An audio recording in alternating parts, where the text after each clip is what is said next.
Steve Holtz or Hotz? Huts. Hotz. Steve Hotz. Sorry for messing that up. That's all Um, right. I got a funny story about that. Since they misspelled my name so many times, they always put an L in it. Two guys got orders to go to Ranger School that didn't want to go. One got orders to Airborne School that didn't want to go, all because they misspelled their names. oh, One guy went through with me, which was awesome, and we actually served together. The other guy, he didn't like it.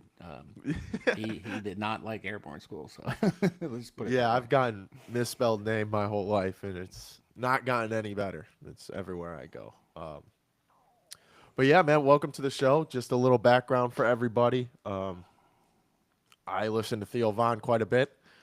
I hesitated to listen to the Mike Rowe one. Just I don't know why, but started commuting to work about an hour each way.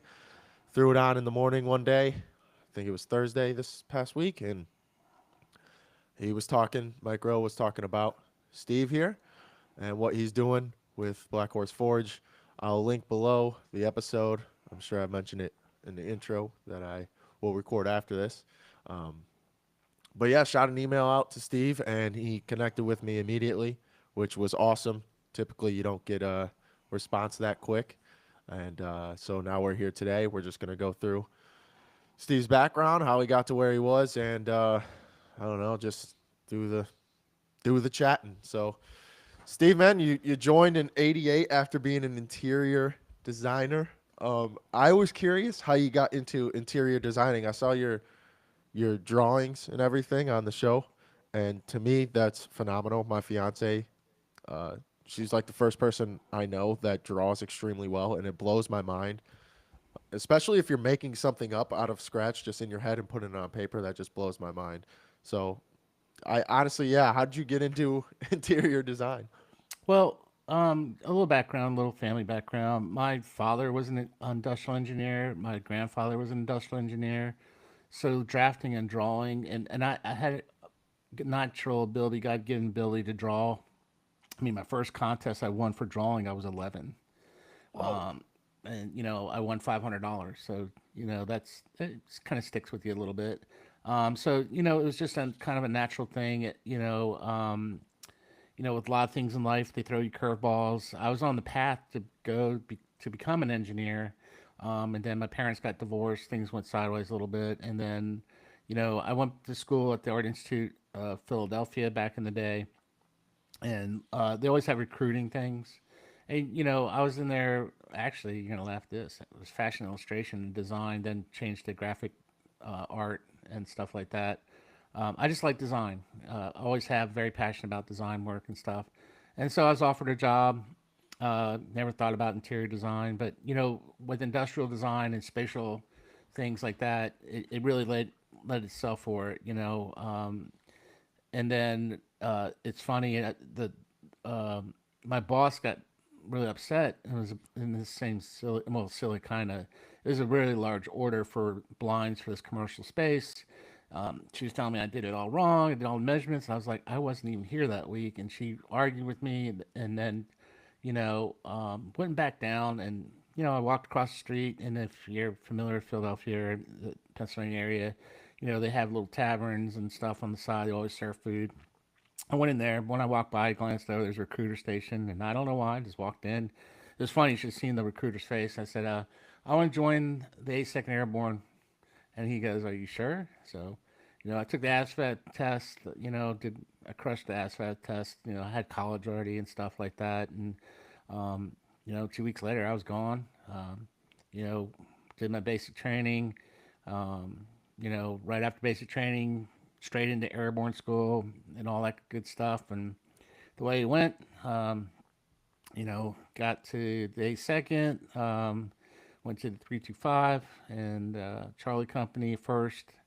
Had a great career. I did some really different things that people don't realize that you can do in the service. So, um, I was in the 82nd, and then at around the 6 year mark or whatever, going to recruit.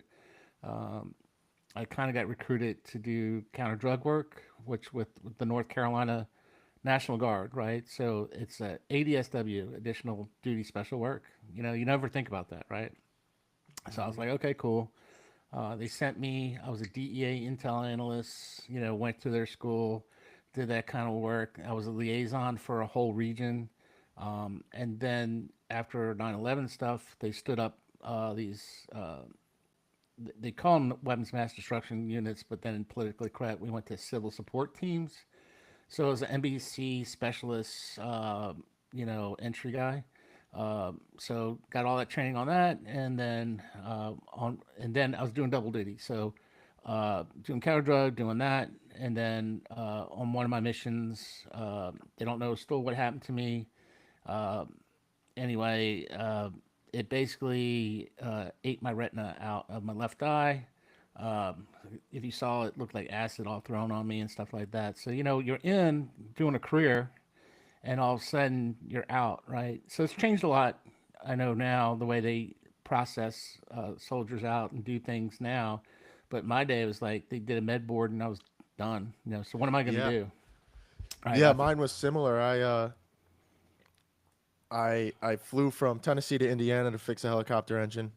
On the way home, I laid down to take a nap on a Chinook. There was plenty of room, and my back started tingling, so I went in. They got X-rays and everything on a Thursday. Went back in on that Friday, and it was a civilian guy. He was like, "Yeah, you're fine. Don't worry about it. Go get insoles." Didn't do that, but that weekend I played hockey, and I took a puck. I was playing goalie. Took a puck off the shin in a weird way. It like slid through the pad, hit my shin in a funny way, and I went back in. And when I went back in, I just wanted free ibuprofen. Went in, they're like, "All right, vitals are all good. Go sit in the lobby." And I was sitting in the lobby for like 30 minutes. I'm like, "Dude, this shouldn't be taking this long." And I got called back by a captain. She had three screens. One was my X-rays. One was the AR saying I couldn't be in anymore, and then the other was the med board paperwork. And I already had my heart set on doing 20. Um, at that time, they were switching over to the new pension to where you could do like 10 years and still get a pension. Hmm. But I decided not to because I was dead set on doing 20. And she pulled me in and just like you're saying, like, hey, can't be in the army anymore. There's not much we could do about it. I'm gonna put your paperwork through. I was like, my mind was just like shattered. I went out to the car. I started crying immediately because this is all I was wanting to do. I didn't have another plan. I mean, at that time I was 22, 23. I didn't have another plan. This was it. I tried college, sucked, hated it. Went in, and like you're saying, I mean, now it took like 8 months to process the med board, but it was COVID and everything, so it was a little longer, I think. Um, but yeah, it was the same thing. One day you're in, and you have all your buddies, and I'm getting processed out, still with all the buddies, and then the next day, that's it. You're done. See ya. You don't have to report to us anymore. D- Figure it out. And I was like, I guess I'll go home to my family. I have no idea. Yeah, exactly. So, I mean, even worse for me, here's even worse because they didn't know what was going to happen, if it was going to migrate to my other eye, if it was I going to be totally blind. So they kept me uh, temporary retirement, which means you're still active duty. You can't work, right? Your temporary retirement, I had some good people that helped me that I could and stuff like that. But then when you're in between there, nobody knows who's going to pay you. Like, who's paying you? Army, VA, you don't have a rating, all this stuff. They give you a rating when you're in temporary retirement. You go through all this rigmarole. So it was 5 years, I think it was. And then I finally got my official retirement, medicaled out. And then, doing all this stuff, I was complaining about my back and my legs. I used to love to run and, could run for days. And all of a sudden, I couldn't even hardly walk. And one day, my wife had to call and get the ambulance, take me to the hospital. They x-rayed me and they said, "Have you ever had your back broken?" And I'm like, "No." And I don't think so. I mean, if you think about all the jumps, yeah, I've had really bad jumps. It's just part of it. But they showed me, and like it was weird looking. Didn't even look like a spine down there, kind of, because all one's going left, one's going right. I have no cartilage here and there. So they fused my back. That was after I got out. So they fused my whole lower back basically. Um, still had some issues. They want to do more, and I was like, no, I'm older. I'll just live. I had a really great nurse, um, pain management nurse, and a good friend, and she basically taught me. this pain is just your new normal. And that's something the guys have to get used to. Is that sometimes that pain in the morning just reminds you you're alive, and you just have to become a new normal. And if you get to that way, I know the aches and pains, but then you don't focus on it so much. Where a lot of guys focus on it too much, and of course, I know the VA's. I don't want to bash the VA too much on this, but the first thing they did with me every time was like, here's drugs, right? Just medicate you Yep. guys up. Even PTSD, everything is just hand you a bunch of drugs so you're not a threat to society. Basically, that's kind of how I felt, and that wasn't working for me. I don't like that at all. Um, you know, at one time they were talking about putting a permanent fentanyl pump in me. I have a friend that does have that. So you're sitting there living with this little pump that's surgically implanted. You just pumps you up, and then if you're having a bad day, you press the button a couple more times, you get a little bit more hit, Wow. so you can get through that. And that people don't realize that. We all have those demons and stuff like that. So that's where I did take advantage of my GI Bill and everything, and I went back to school. I actually have a degree and a certificate in website design and mobile applications. And once again, another weird thing happened. Went job stuff at the. I went back to the Art Institute of Washington at this time, and you start getting job offers. I had this call. Someone asked me, "Hey, you ever think about working for a sign shop?" And I'm thinking like little fast signs or something. No, this was a one of the largest sign companies in the country. So it's kind of neat. I drive around DC and I go, I designed that, I did that. We're talking about huge Yeah. things. We're talking about stadium type stuff. You know, Popeyes, Cava Grills. All these really big name brand things, and you're part of that. And that was kind of neat. But I was in between with that, and then finally made the commitment after I had my surgery. Um, you know, my wife, I decided to go ahead and go full board with this because I was doing at one time I was going to school full time, working full time, and started the Black Horse Forge. And I was living in Maryland at the time, and the forge was in Virginia. So, I would commute. I mean, God, I think one way sometimes could take me 4 hours. Man. And so that's kind of how I started first 2 years, kind of, and then we moved into Virginia, but still I lived in Northern Virginia, and the forge is in Fredericksburg, so it still was an hour away. Commute down there every day, back and forth. And if you know anything about Northern Virginia, that could be 45 minutes or 6 hours. It's a nightmare Yeah. with traffic up here. If you want to make money, open up a collision tow truck company up here. You'd be killing it. I mean, it's Yeah. kind of crazy. So yeah, so that's kind of how it started. Well, my wife got me hooked up when I got into. We moved and found the blacksmith program that I went to, and she saw that when I came back and was all excited about the little hook I made, and she's like, "I don't know what you're doing, but keep doing it." And if you know Yeah. me, unfortunately, I'm not. I wish I could find just a hobby, but I always turn things into something bigger than that. So my wife's always afraid to suggest like, "Hey, how about metal detecting?" And then I'm talking about getting lidar. Yeah. Um, I'm the same way. so she knows that's just how I am. But she's been great support. When I got hurt, she was my girlfriend and my fiance at the time, and and she's been with me the whole time. That's something I can really contest. Something one thing, don't push people away. Let people help you when you're in those dark places. It's tough for us sometimes because we don't.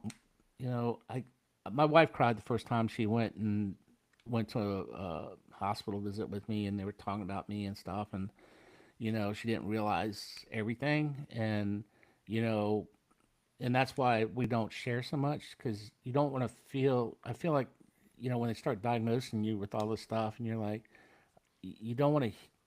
I don't know if you don't want to hear that, you don't want to accept that. I don't know what it is. It's just you're like, no, I'm fine, right? Because that's just you know, I mean, being a grunt, uh, Yeah. you're like, give me two ibuprofen, I'm driving on. I'm good to go. Yeah. 800 mil, Ranger candy. Um, that's what and that's just how we were taught. Going to sick call is not a thing. Yeah. And And that's that messes up a lot of people when getting out and trying to get your VA money now because you don't go. If we went to sick call, we were a piece of shit. Like yeah. that's just kind of how it was. Like, oh, you're trying to get out of running the 4 miles this morning. You're like, no, dude, my back hurts a lot. Like I just, I and remember the they're only first open right now. Like, Yeah, I remember the first time I went to sick call because it was after a jump, and I didn't realize that I had perforated my eardrum, and there was a stick lodged into through my ear, and I didn't know it, and I couldn't stand up. I had no equilibrium oh, because it punctured my eardrum, and I'm falling over, and I keep trying to stand up, and I'm blacking out, and all the stuff, and it's funny, my sergeant first class comes and goes, "Yeah, that's a good reason. Send him to sick call." yeah, Well, I was out in the field, so the medics were like, "Oh my god!" It was funny. They bandaged me up, looked like I had a shot, head wound, shot and everything. So it's like my first time going to sick call. And I didn't want to go even, but I couldn't even stand up.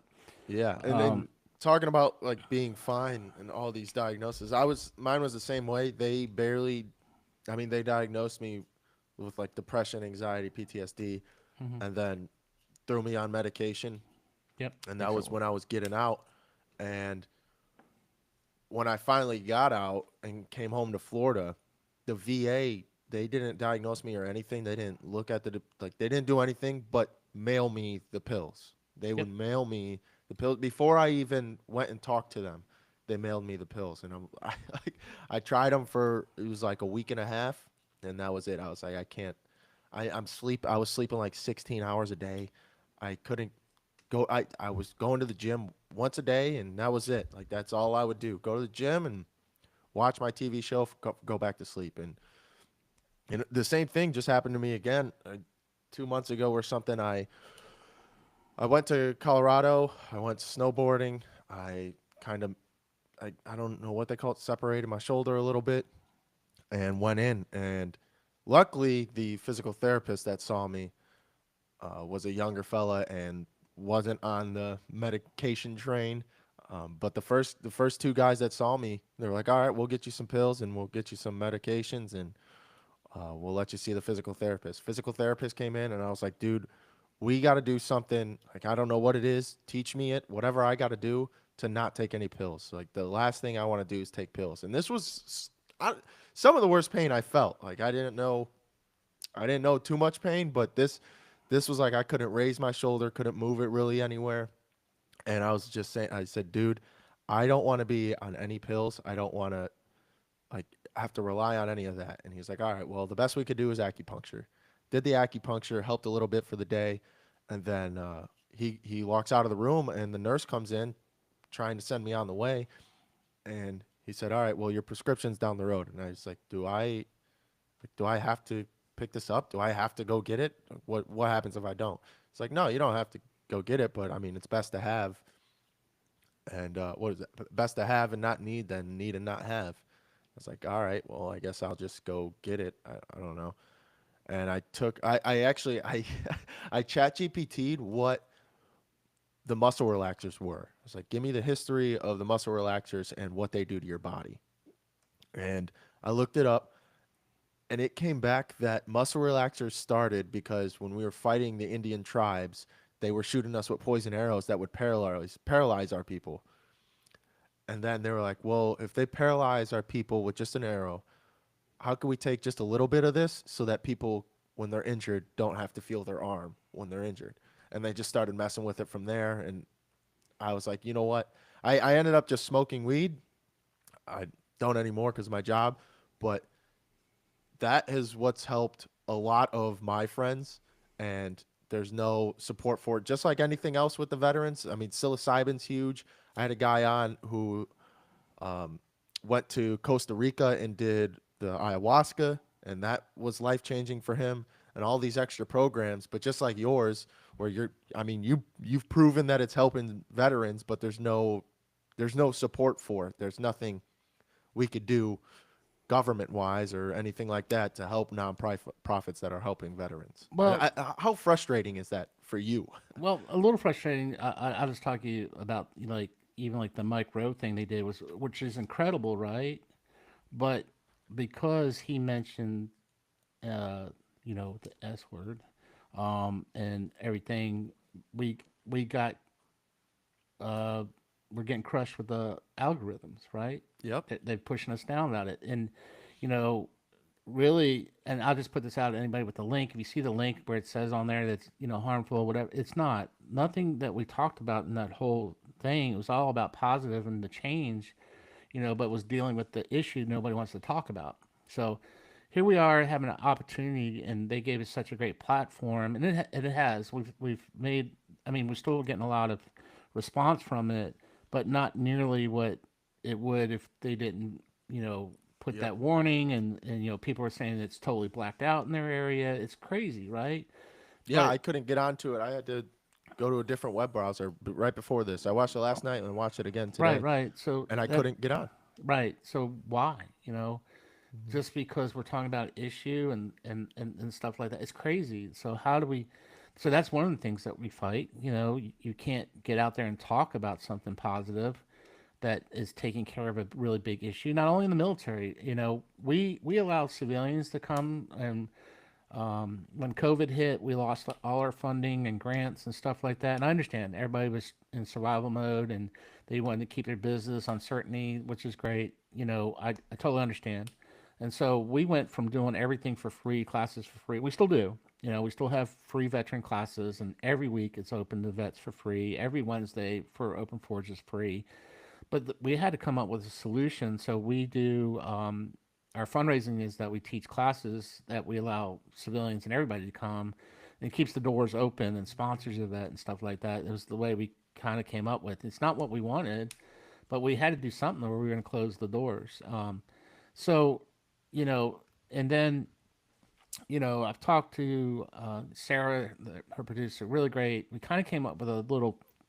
We had this great conversation, and basically what they're doing, and everybody needs to understand, is that even though we feel like we're small and we don't have the voice, but together we can roar, and we have to start shaking that. And you can't, like, yeah, I get it, dealing with the red tape, but it seems like the VA and the new administration is really looking to look at alternative programs.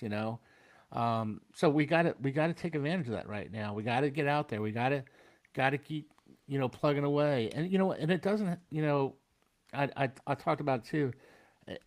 It you might be just you might be a great baker or something that you really like, and you make cookies, and you can hand that out, and it changes someone. You never know what the ripple effect's going to be. The problem is everybody thinks like I can't compete against the big nonprofits, right?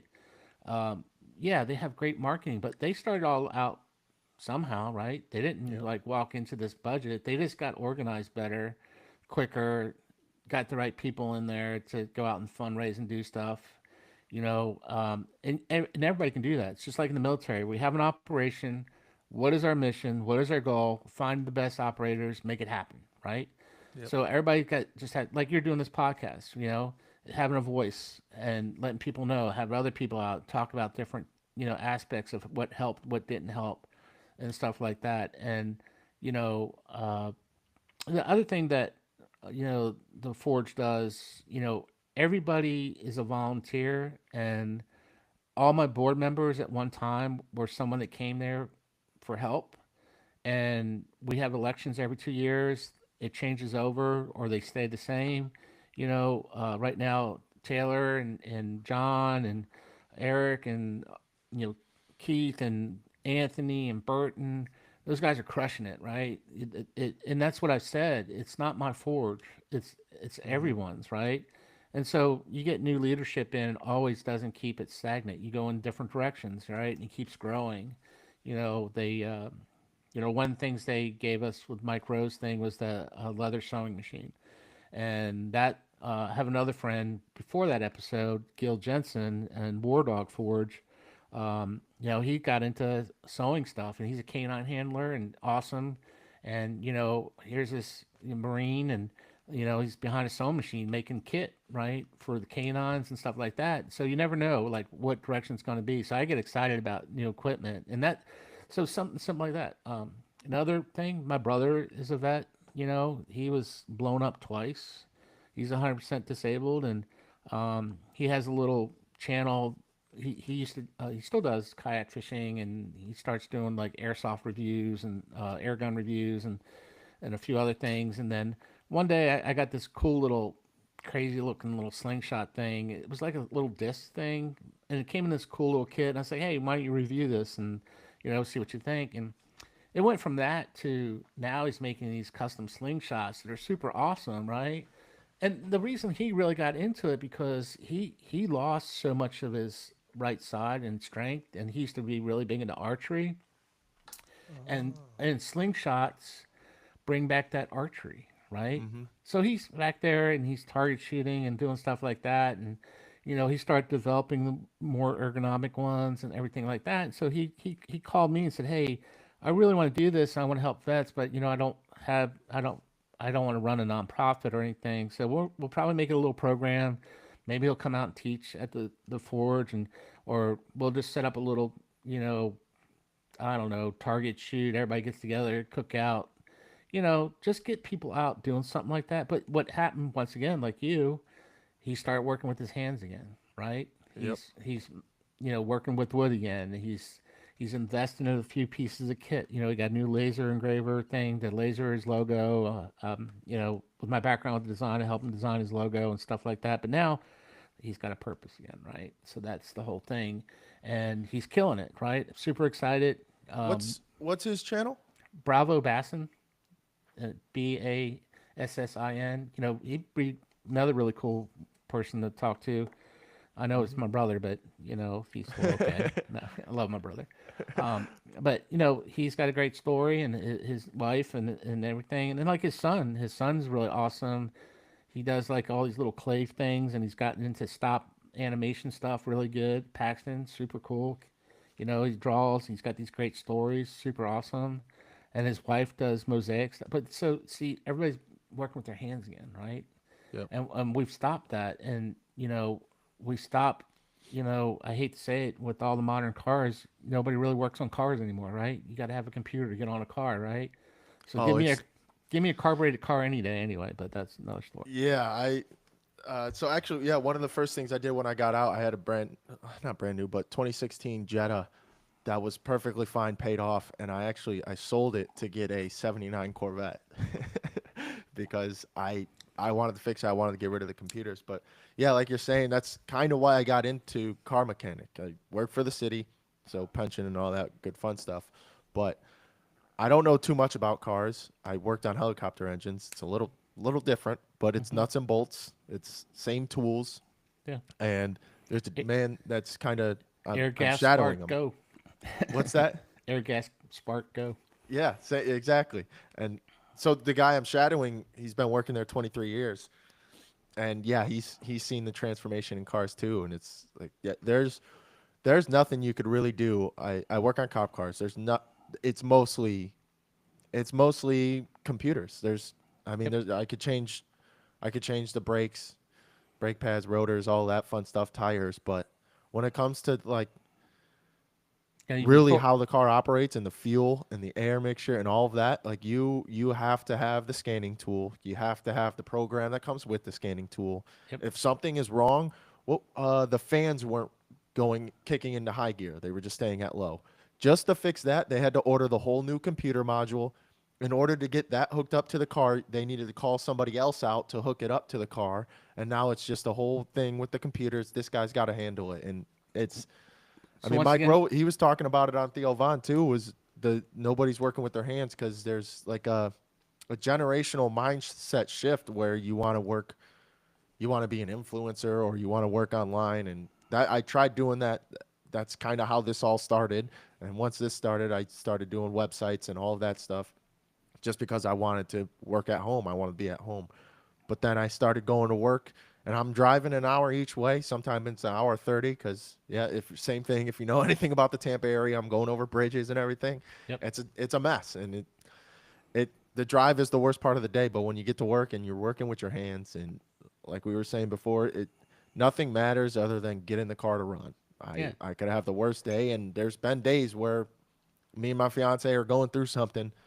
I wake up, go to work, and it's gone. By the time I come home, I'm like, all right, I'm sorry. but I'm here to relax with you, and I've done my work for the day. Like, you know, Yeah. it's just Well, I mean, anybody out here listening, anybody that's listening to podcasts, and if you're thinking about a career, look, weld. hmm I get calls every week at least from some company like, do you have anybody even interested? We'll hire them now, train them at the job, making good money, right?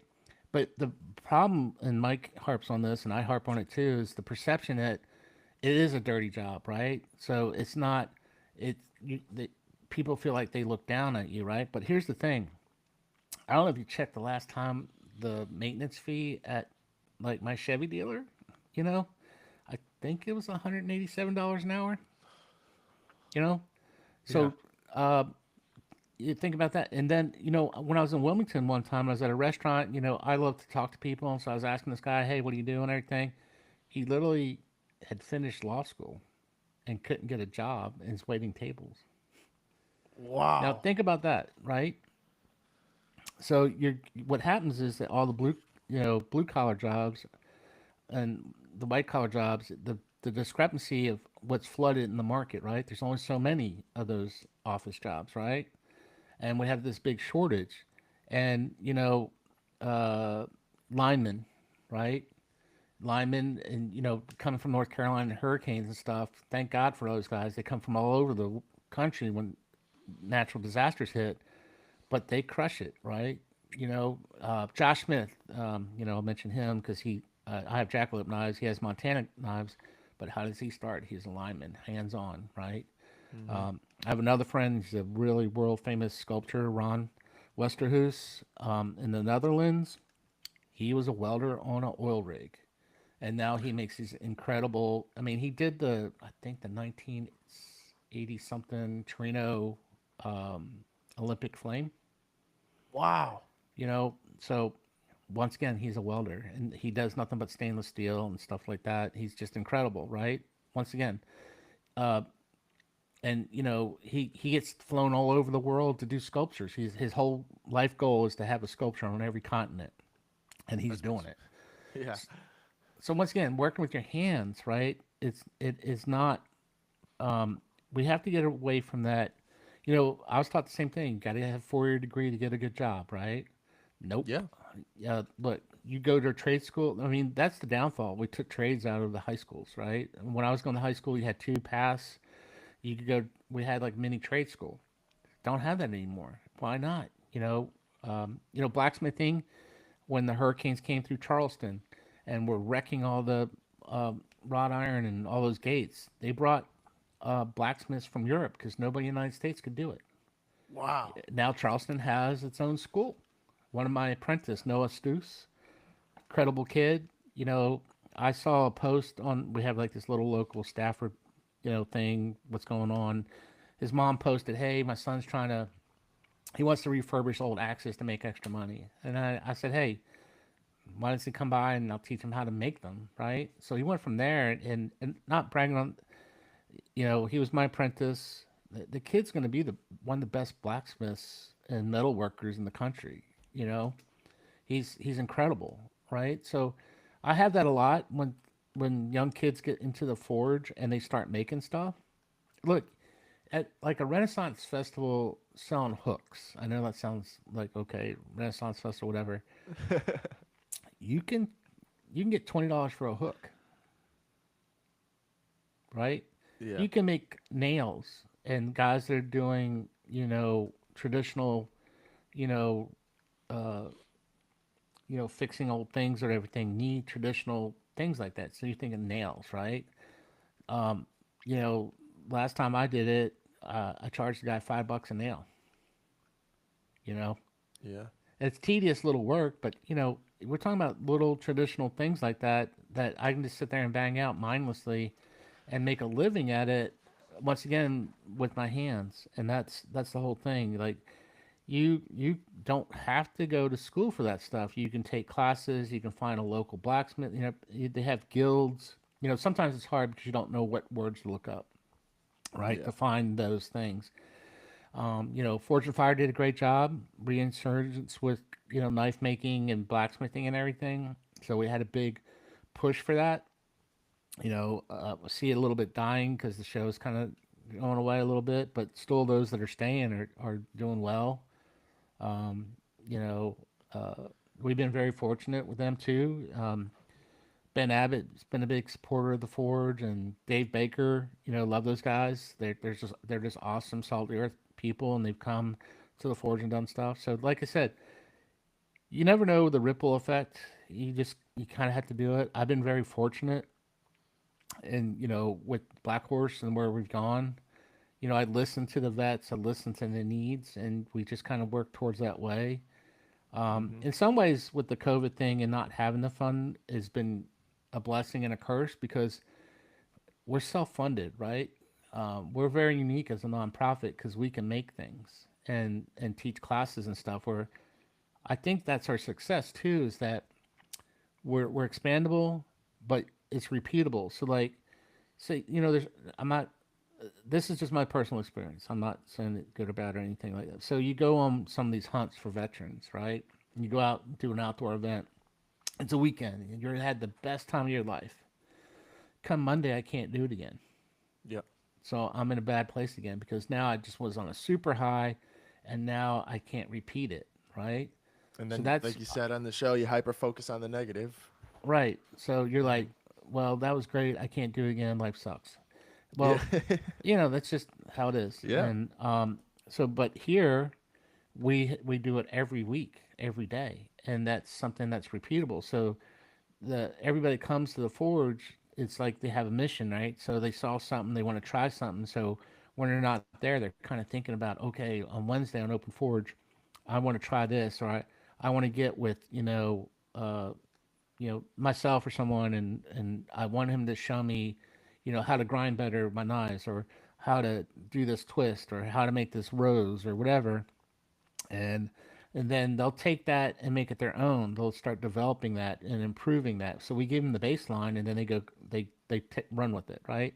But Yeah. once again, it's repeatable. So, uh, and that's another thing too is that it's peer to peer pressure kind of. So it's like self reporting. So if we don't see someone for a while, someone goes, "Hey, have you seen so and so?" And we're like, "No," and he'll be like, "Hey, I'll give him a call and see what's going on," And sometimes they're thankful because, like, yeah, I need to come back to the forge, or I'm busy, I'm traveling, or yeah, I'm away from my job. One of my guys, he's been traveling quite a bit, and he recently came back. But when he came back, he did his awesome project for his church. He made a knife. He does it every year, and really beautiful thing. And my wife made the sheath for him. But that's the giving back part. But once again, it they it's for me. It's I see the fact that it's repeatable, that it's not a one and done kind of thing. And then I'd Hmm. say most of the guys in all my cadre pretty much all have forges at home, but they still come every week. Yeah. Yeah. When you were saying the guy doesn't show up and you guys call him, that's what I thought of was church. And then you mentioned it because that's kind of where I got my kind of accountability was if I didn't show up for church, somebody from the church would text me or call me or whatever, and now it's just that sense of community that just holds you accountable for when you're battling in your head, you're kind of I mean you're thinking about you. You're in your own head. You're thinking about I mean that's why people take their lives cuz they're only thinking about themselves. But that's just the simple reach out of hey, what's going on? It turns you start thinking about like oh this guy cares about me. This guy texts me and cares about me being there, and that just kind of it flips from negative to positive just right there just because somebody you're not you're not you're not alone. And that's I mean took me a while to learn that. I thought when I was going through my whole I mean I ended up getting divorced and then getting the med board and then having to sell my house like months after my parents just had come and saw everything that I've built for myself, and it just all went away like that, and I just felt so alone like it. And my leader, he used to be co-host here. He was the first one to say, he's like, Trevor, why do you think that you're the first one that's ever gone through this? Like, why you're making it seem like you're the first one to get divorced, you're the first one to get med boarded, you're the first one to have to pivot and change your life plan. Like you're not you're not the first person to have to go through this, and you won't be the last either. So I mean, do something with it. So that's kind of why I brought the podcast up, is because I think you just get so stuck in your head, and you just it's all just about you. And I mean, in the army, it's never about you. It's helping your guy left and your right, and then you get out, you're kind of alone by yourself, and you just start thinking about everything you need, and you could stay home. But I did want to ask where the name Black Horse Forge came from. So Black Horse Forge came from I worked with the old guard quite a bit, and one of my first projects I did is I made the S pontoons, which are the pikes for the old guard. And my previous partner, no partner anymore, that's a whole nother bad story. Um, in Had a Percheron, and he was a big black horse. And so then I started working with the old guard, doing a lot of other projects, and most of their horses are black horses. And since that's the last ride, that's where Black Horse Forge came from. And that kind of stuck, with it. Uh, I'm very, I don't know. My wife says sometimes I am a teddy bear, but I don't want that to get out.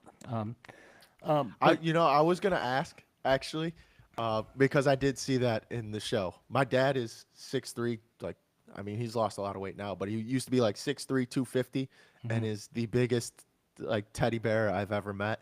So I did kind of see that, like I mean you're soft spoken, and you just I think it's just because you care.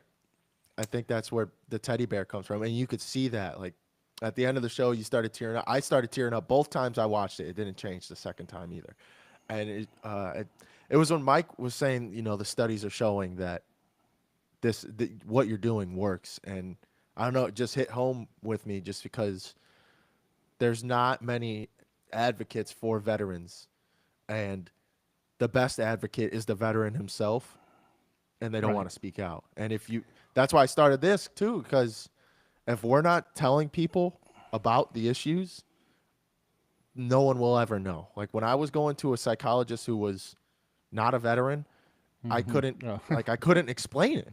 Like I don't know how to explain this to you. Like I was 20 years old in the middle of Iraq, then went to Afghanistan, and I don't know how to come back and explain to you what happened over there if you've never seen the place. Like it blew my mind when I first touched down in Iraq and then also Afghanistan, how they're living and the situation you're in, because that's how they live. Like even the water, like I'm drinking bottles of water, bottles of warm water because they don't have running water. We're using outhouses because they don't have sewage. Like it's just, I don't know, it's just little things like that it's hard to explain to somebody who's never been there. And if a veteran doesn't come out and talk about it, we would never know. And then on top of that, you're getting the suicide rate that's through the roof. And I was kind of shook that Mike knew the numbers, because a lot of people just like I'll tell them the name of the show, Saving 22. Like, oh, what's the 22? Like 22 veterans a day that take their own lives, and it like you could see it in their head and in their mind, them trying to process it. They're like, whoa, like they had no idea. So for him to know the numbers, it was astonishing. But And when we're losing what's that really many a day, how are we gonna get the word out? well, the problem too, and unfortunately, with statistics, is that they don't want to make it worse because they don't want to, address it, right? And I'll And give or you an analogy. Like, so when the Vietnam veterans came back in Agent Orange, it wasn't until enough of them were gone that they admitted it, and then they took care of it, right? Because we're talking about this is a huge financial issue, right? To treat people, and Mhm. the problem is that the, so I've done some talks and done some stuff with doctors and things like that. So I stopped doing it for two reasons: is that they were getting $1 million grants, like I'm talking about lots of money to do studies on us. Because I don't remember the last count when all this first started. Well, back in the day, it was shell shock, right? One diagnosis. We went to that, and then we had PTSD, and then TBI. Now there's like multiple versions of PTSD. Why? Money. Doctors figure out, okay, this is what triggers this vet. So this is a different version of PTSD, and we're going to treat it this way. And I'm going to do this, blind study and get all this money, and come up with thing. The the other thing on top of that, it's hard to access those white papers that they write unless you're part of that or join an organization paid Hmm. ungodly money to say, hey, I'm Black Horse Forge. They did a study on this. I can't get even the results. They got $1 million thing, and they're telling me I had to pay this money to get a paper that they wrote on me, and then you go to look for it, it's non-existent anymore, or whatever happens to it, and then they've done another study, they've renamed it, but they just keep getting grants to study us, like, right, but no solutions, right? Okay, it gets down, and something different with Black Horse is not like I not only am the one that started it, I started to help myself. So I know it worked for me, and that's the reason I started it. And then all the stories I hear about, when people want me to come talk, I tell them about my personal story. But the best one is I just bring vets with me and let them tell their story. Hmm. Because I can tell you that, oh, this helped this guy, this helped that guy, I got these numbers, whatever. But unless you hear that from that individual and the passion comes out of there, you don't get it.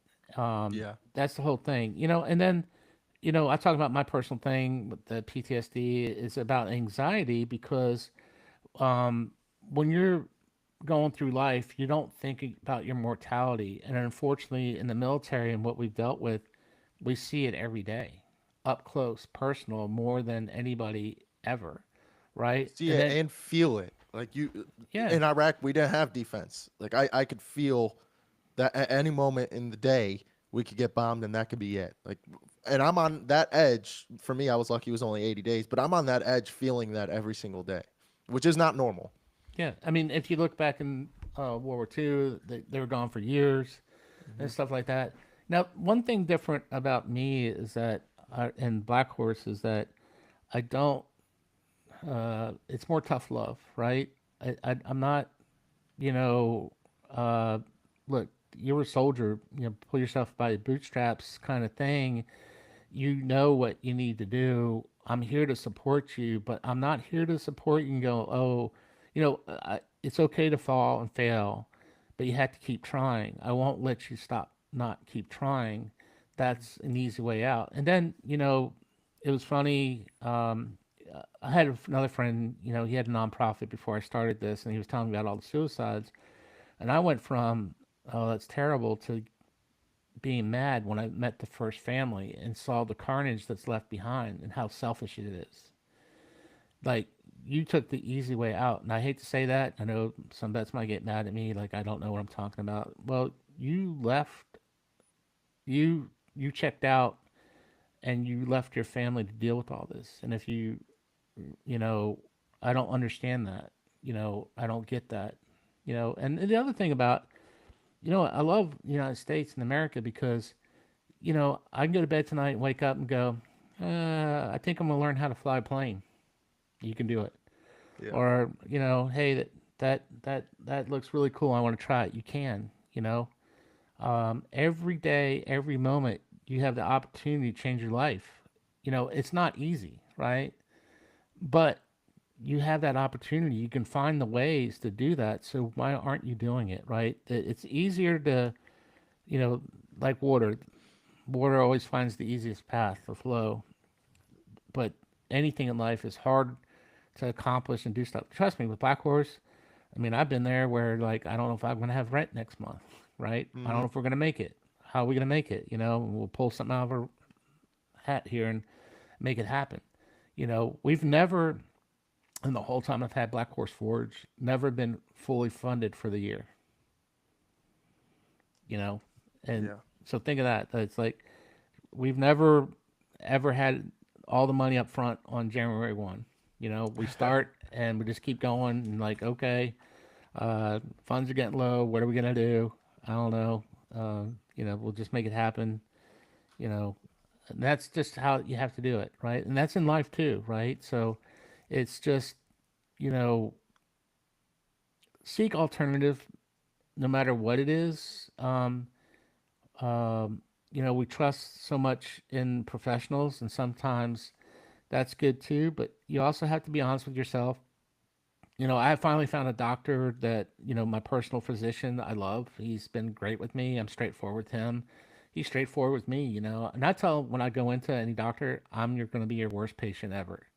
So just be prepared with that because I will push back on everything that I don't think is working for me. And I know you went to school, but this is my life.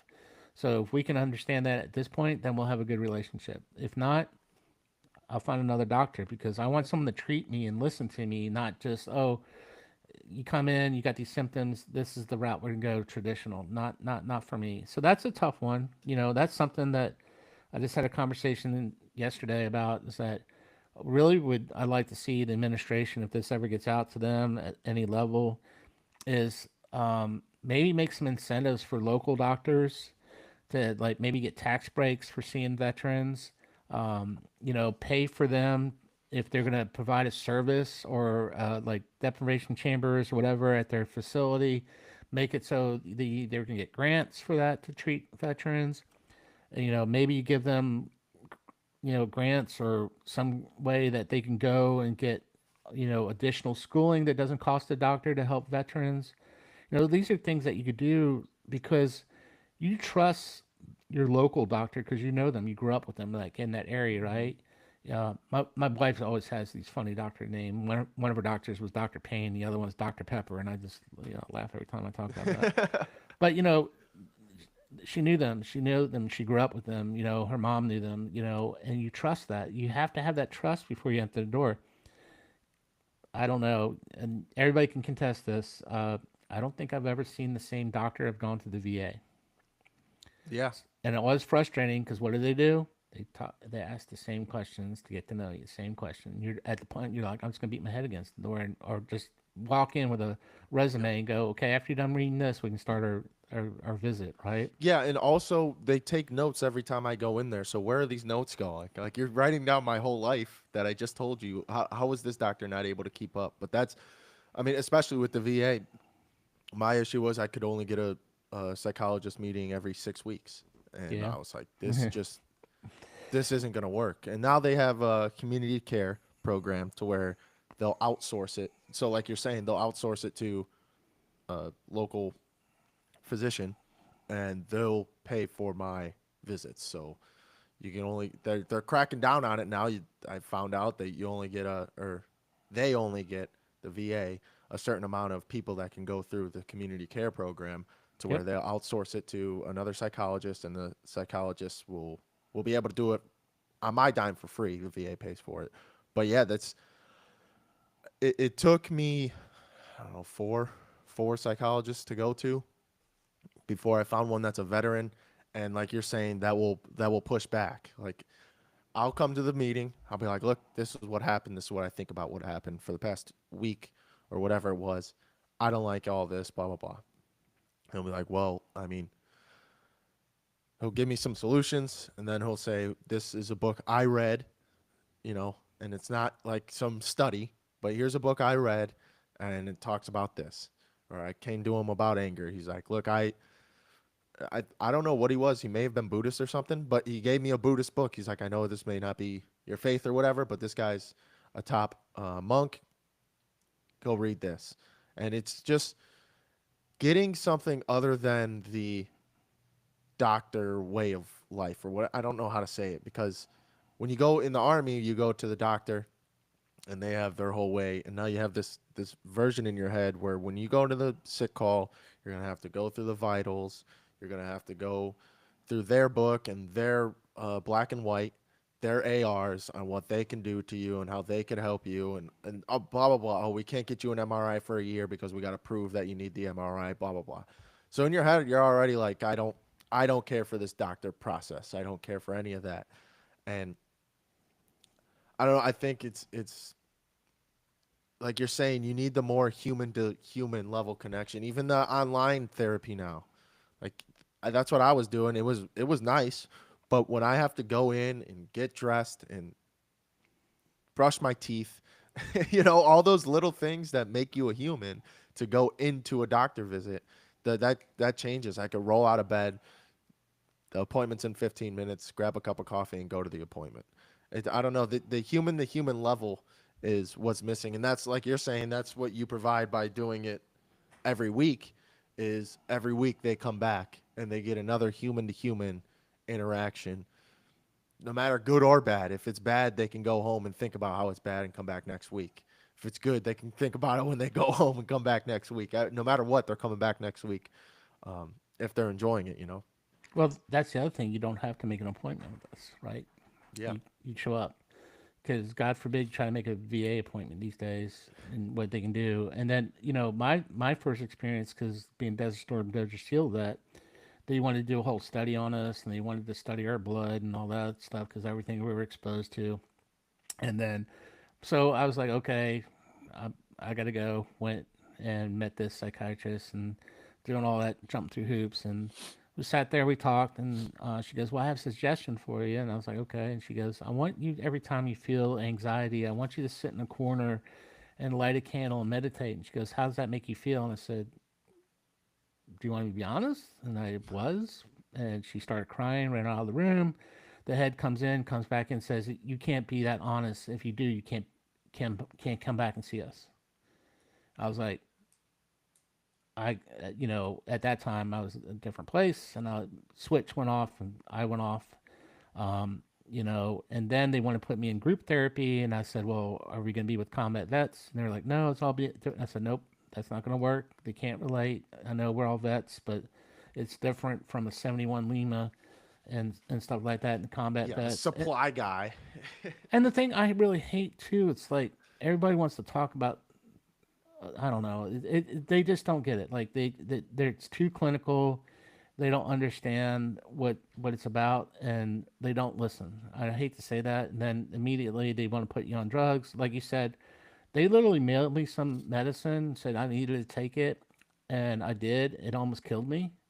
Literally, they had like when the medics came, it looked like because I was like the only thing that saved me, I had the wherewithal to unlock the front door and call my wife. And by the time I was done, the medics were picking me up, and it looked like someone was in there burglarized the house. Because I was just throwing stuff, everything, and they like, yeah, you were, almost gone there. And then I called the VA, and they're like, oh yeah, we sent you the wrong medicine. What the hell? How? Yeah, Ah, right. So you trust that, and it's gotten better, right? But this is just my personal experience, and people like, some, oh, I don't believe that, whatever. It happened. My wife can back it up. The 911 call, the ride to the ambulance, and all that good stuff is documented. But and with everything they're trying to improve, and I get it, the system is overwhelmed. That's the other thing, is that it's so overwhelmed with things that I don't have that solution. It's a way bigger problem. My solution was Black Horse Forge. I would like, there's other things out there, that I think be very helpful. It's just outlets to get people out, and then they'll seek the help they need. And then it might not be such a big burden on the VA, because I get it, right? I'm not dogging them so much. It's overwhelming. I couldn't imagine it, right? yeah. I mean, the U.S. is massive too. So, and we're different, right? So I deal with, international soldiers and things like that. And like in different countries, they don't have a VA, right? So the units have their own little groups or societies. And if a soldier needs the Medicare, they raise money to help them out. Otherwise, they don't get the help. Wow. There's nothing there. Now, think of that. We complain about how ours is not so great and it's gotten better, but at least we have one, right? So that at least Hmm. there's something. Other countries don't have that, right? So be Yeah. thankful for that. Once again, I know I had a first sergeant said you come in and complain about anything as long as you had three solutions. And that's one thing we need to do instead of complaining so much. We need to write our congressman. We need to say, here's my solution. I think this would work better. You got to keep going. You got to be like the dog with the bone. I know it's frustrating. Legislation works backwards sometimes, it feels like, but if we keep doing it, the small voices become a big voice. Yeah. And that's what we have to do. You can't give up. I had a politician tell me, it's like you got to do that. He said, you got to keep being the squeaky wheel. The problem is that we get frustrated and we stop.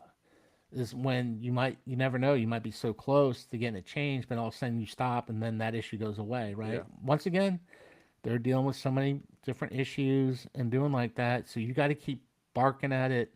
We all had to keep barking about it. I mean, we have so many vets, and unfortunately, what do? We allow a smaller group to represent us, right? And they don't always represent everything we're looking for. You know, if you think about it, they're trying to keep the doors open. So what are they lobbying for? You know, Yeah. money to keep the VAs open, right? But is that all we need? No. So how do we get that done? You gotta just, if you wanted to start something, just start writing constantly, like every day. I'm gonna make a joke now. You could auto pen it. I'm just kidding.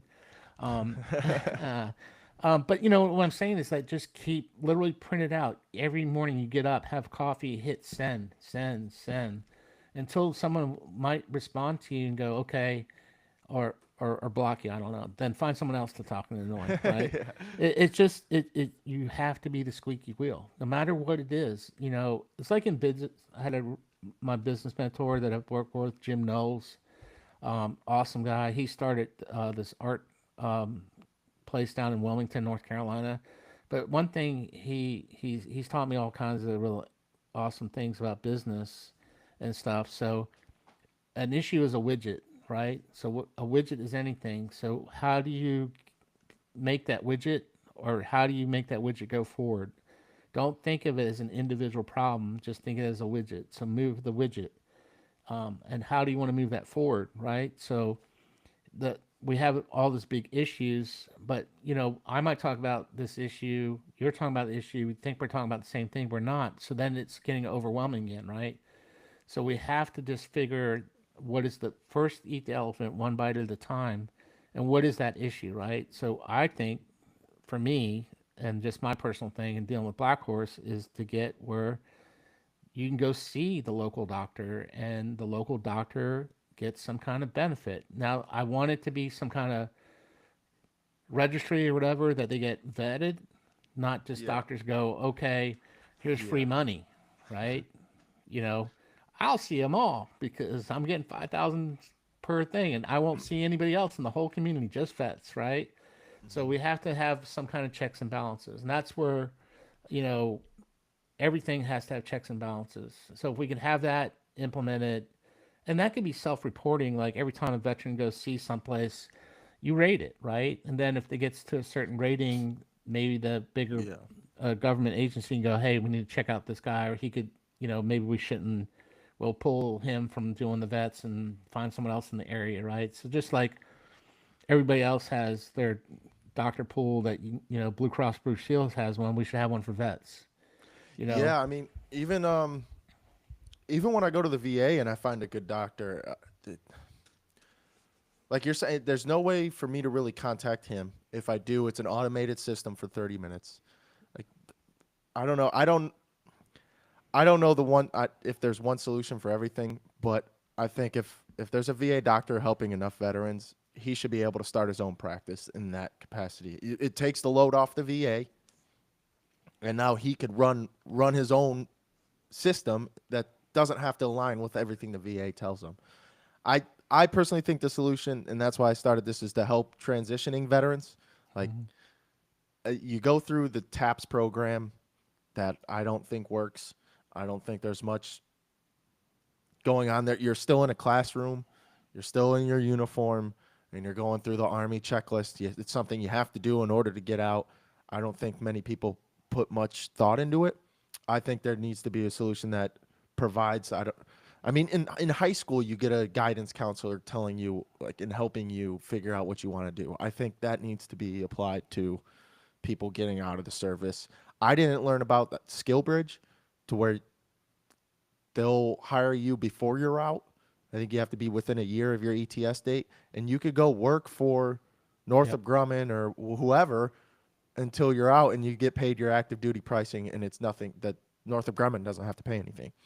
Something J- we need more things like that, and like you're saying with trades, I don't know if there's any welding schools that do that, or I don't know if there's any welding places that do that. There's Things like companies that that. will do that. There's Yeah. companies that'll do it. Like, I mean, we didn't have skills when I got out. There's nothing like that. Matter of fact, Yeah. I never even got an out briefing. No, Wow. Nothing. Yeah, I Zero. had to go in for it was about a week. I had to take about 5 different classes. That's where I would report every single day, and they would go through how to set up a LinkedIn, how to set up a resume, how to do this, how to do that, and things like that. You could find online now. I don't have to go sit in a room for 8 hours learning about that. I think. The Army literally sent me a letter and a generic challenge coin. Yeah, see, I didn't. I I don't took the think I got challenge. I anything from took the the army. challenge coin and melted it in my forge. So just let you know. That's what I thought about that. But How that's did fine. you How did you start forging? Like what? How did you just like pick up a hammer and start going at it? You know what I'm saying? Well, Like, my wife found the a program, and that I'm not sure. I haven't checked in a while. The Torpedo Factory in Northern Virginia had a blacksmithing thing. I went to that, and then, like I said, Type A, liked it. Started tracking down other blacksmiths and stuff, and then I got into knife making. So I decided that I want to become a master bladesmith. There's less than 200 in the whole world. Joined the American Bladesmith Society.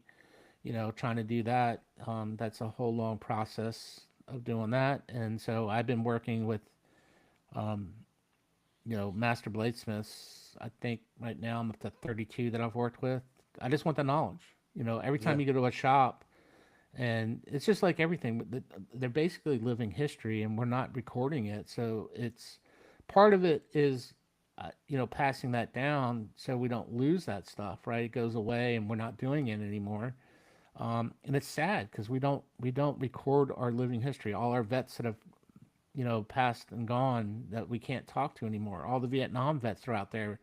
Now they have stories too. I mean, we just had a CB drive from California Wednesday and to see us at the forge. wow, Him and his wife. They were up in the area. They did this annual trip. They saw it. They came, drove cross country, hung out with us, hung out in my knife shop, stayed for open forge, hammered the knife, made knives with the vets. CB Vietnam vet because a joke. I sent a message to them saying, "Hey, the CBs have landed," but but his story was great too. He admitted some things to me and the struggles they had, and thank everything he went through and stuff like that. But you know, nobody's really documented. There was a push. I don't know if they're still doing it or not, where they were recording living history kind of stuff. But where do I go see that? Right. So hmm someone talks into a microphone, you get this history part, but I'm sure it's at the Library of Congress somewhere. But nope, they're not publicizing that. Right. They're not making a book. Imagine a book of just veterans talking, right?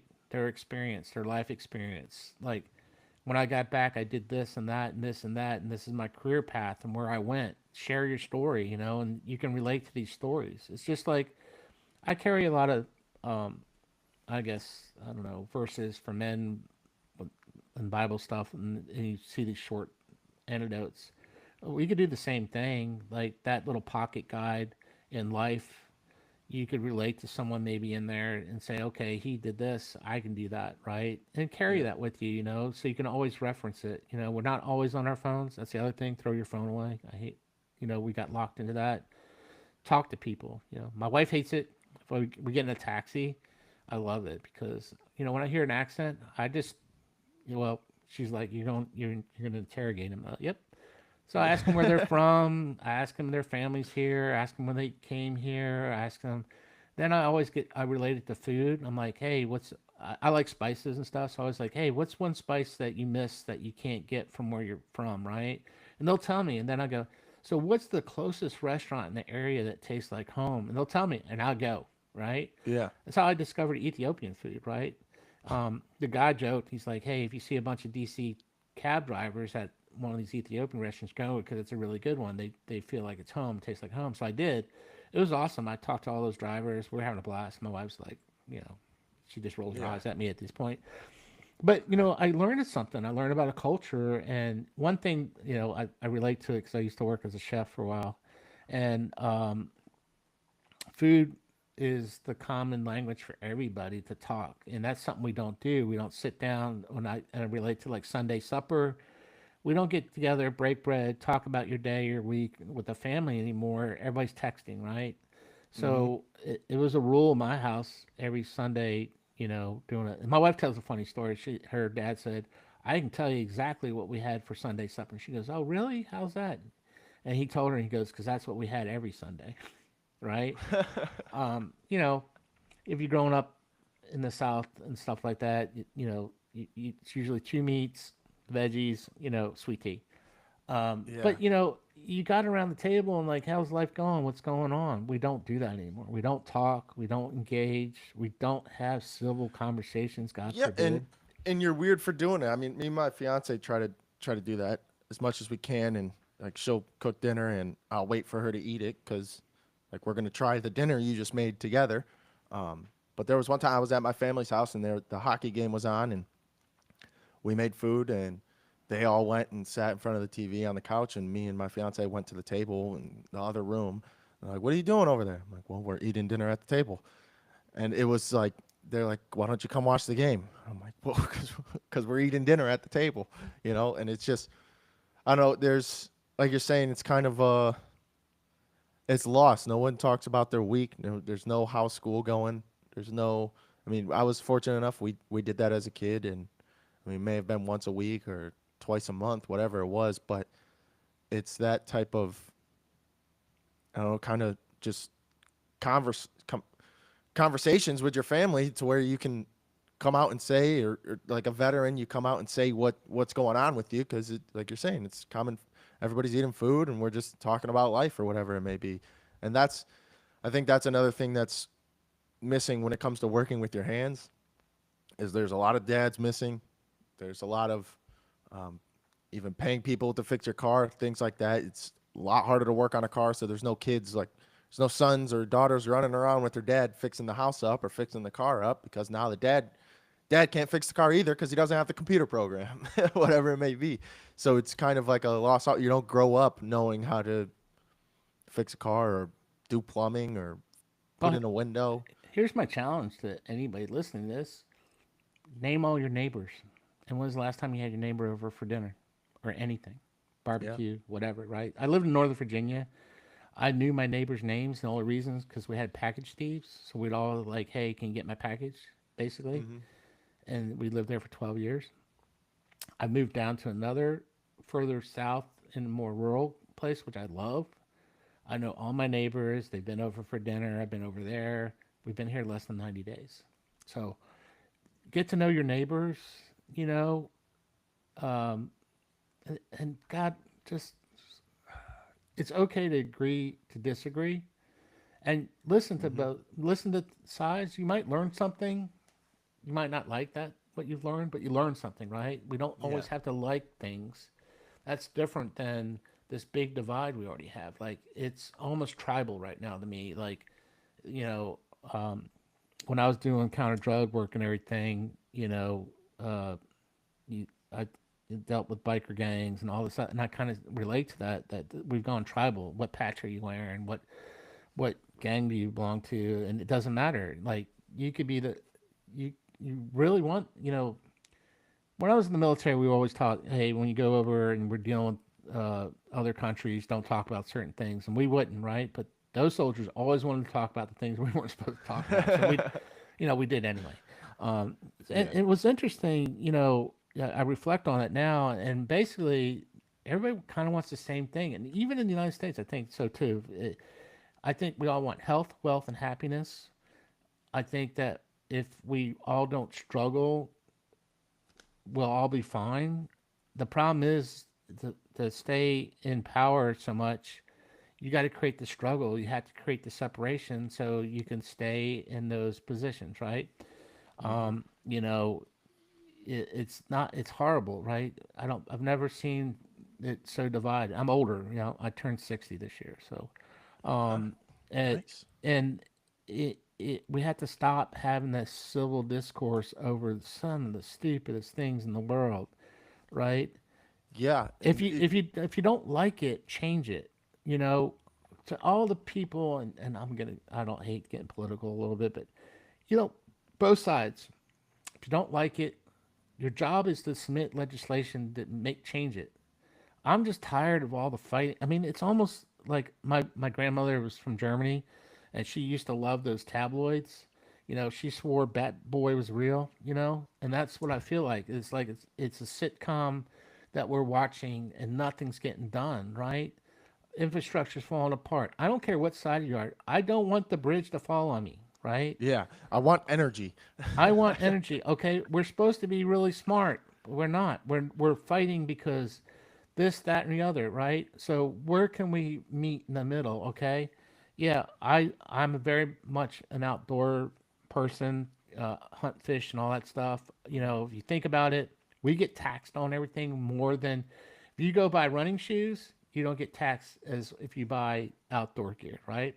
So we support the open green spaces, and people are like, oh no, right? Well, you do, and heck, I've always get my hunting license no matter what because I know where it goes. I mean, I haven't done any hunting and anything. Well, I take that back. I did go pheasant hunting recently, but anyway, um, it's not what you think, right? When I belonged to my hunt club, I spent so much money growing food for animals, and I passed on animals because I knew when I saw this majestic creature and everything, I knew what he was going to be able to do for the herd and keep healthy population, right? And I'm not being a dead horse, but you talk about urban sprawl, right? So what happens to the animals? They get pushed out, they get unhealthy. All of a sudden, you got chronic waste disease, and all. It's not the animals' fault. It's we pushed them out of their habitat. So, Hmm. you know, we have to look at that as conservationists for everybody, right? For us, our future, whatever. Introducing species where they don't belong, like the wolves in Colorado and all this craziness, right? Not good, right? Yeah. It is a knee jerk reaction for doing stuff. When they introduced the red wolf in North Carolina, it migrated up here. It's crossbreeding. People don't want to admit that, but it is, right? And so what happens is the there I find wolves and many animals fascinating because they will survive. Like, so if population's good, they have less pups. Population's low, they have more pups, right? They just want to survive, just like us. So, okay, let's address the real issues, right? All right, so the United States is phenomenal about our, emissions and all this craziness they have. Other countries aren't, but we don't point the finger at them, right? We don't want to cause Yeah. issues. They're manufacturing, you know, most catalogs, and probably I had to relook at this, are made, a lot of them are made in Canada and other countries because the inks and everything in the process is outlawed in the United States. But it's okay for us to do it in the other countries and bring it Yeah. over because, oh, out of sight, out of mind, not my problem, Hmm. right? And if you look, how God forbid our oceans and the trash and the stuff that we're doing there, we're just killing our resources. So, understand, you know, trying to mitigate this, but stop beating up the United States. I mean, come on, we have to point at this as a global issue, and this goes for Yeah. so many issues. Well, that part's been lost. It's like you're saying, it's very tribal, and it's not seen as we're all humans. Like we're all humans, all on this earth. Like we need to come together to fix the issue. There's not just one country or one continent. Like just if America blew up, where would we all go? Like we're gonna have to migrate somewhere else, and we're gonna have to care about that place. We should care about the whole Earth because this is our habitat. Like there's nothing we could really do about that. Go to Mars, but Well, I'm not a we've big fan lost of our that. humanity and our compassion, and then we take our humanity and compassion and compound big issues, right? So one of my first deployment was Honduras, and you don't realize what you have. So like you said, when you go to Iraq and all these places, and you see how other countries live. So my thing is, we're fortunate enough to travel and do these things and see the world. Go see the world. Come back and Hmm. talk to me afterwards. Don't tell me how it is now. I've been there, done that, saw that. I appreciate what I have. I have compassion for people for doing that. And so, how do we mitigate these things, right? There's a lot more things that go on, and people don't understand once again because they have this divided on issues, and you don't get the full story, right? You get the truth that they want to show you, Yep. right? Um, and having compassion for people that are trying to better their lives, awesome. We, both sides of the aisle have had opportunity to change so much, and they haven't. Right? We have to first get everything under control, and then come up with a viable solution. And the biggest viable solution is how do you apply in the process and how long it takes, right? And then the other issue is once someone takes advantage of those, us being gracious, right? And people don't realize, like, people are like, oh, they come through Honduras. Well, on the other side of Honduras, there's a wall. They have armed guards. They will Wow. shoot you, Yeah. right? People don't people don't know that, right? They think it's like free flowing. Nope. Yeah. Well, Well, that's Poland's what the same way. I'm very Polish, and they're the same way. If you come they do it if the you right come and way, you're right not there. welcome, But they'll and I understand compassion and vetting, and it's overwhelming because it's just a floodgate of openness, right? And don't get me wrong, I know we all know someone that's not documented, like, let's not hmm fool ourselves, right? And maybe the solution to vet them is to say, okay, um, you're going to have to do some things you don't want to do, right? There's going to have to be some kind of registry. There's going to have to be some kind of, the hard part is identification, you know. So, and we always worry about, even with our legal system, we never want an innocent person to be a victim, yeah. and whatever, right? So it, you know, if we could implement that, first of all, the reason that we have so many issues, some of these countries don't have any way for people to have documentation who they are. One, right? Uh, hey, UN, you could fix that. Send Yeah. some computers, right? I don't know. Create a whole nother Yeah, agency and I don't actually know. do something positive. That's another issue. And I know I don't want to get too political about things, but and that's where the Forge is too. I'm gonna swing back to the Forge, get off this because, like I said, I can get on a bandwagon, things like that. Because I just see, that's the thing. Is like you see an issue, you can fix it. I was a grunt. I was a pop up target. And I came up with a solution that's working. And these people that are in these positions are supposed to be smarter than me, and just everybody. Don't think because you didn't go to an Ivy League school that you can't make a difference. My friend Jim, I love quoting Jim. He'll tell everybody he has a PhD. He's like, oh, that's impressive. And he goes, yeah, primary high school diploma, Yeah. right? That's literally what Jim has. Jim is a multimillionaire. Jim is an inventor. Jim and his wife Betsy are incredible. Jim and them are still making a difference after selling their company. They're supporting the arts and what they're doing down there, right? So that kind of stuff, and people are, oh, he had the means. Yeah, he did, but we all started the same with nothing, right? Yeah. Well, Stuff. that's another thing Mike brought up on the Theo Vaughn podcast is there's when it comes to working with your hands and everything, there was a push for college, like me and you were both just saying. I mean, I'm 27, so there's a 30-year gap.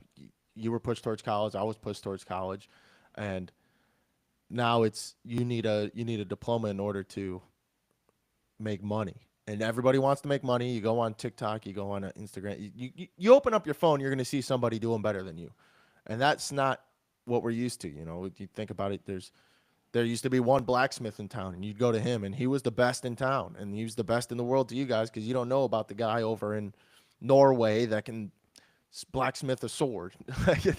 There used to be one guy in town that was specialized, and now that guy's not as good because you see the guy over here, or you see, and you get caught in this loop of money, money, money, or trades don't have the money.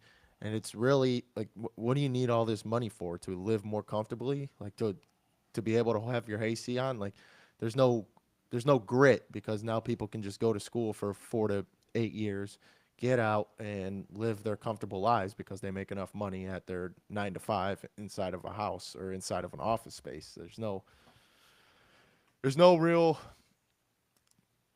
I don't know. There's no real driving force to get people. I mean, even outside, like, I mean, you go to school, you're inside all day from age 5 to 18. You get your diploma. Now you go to now you go to college.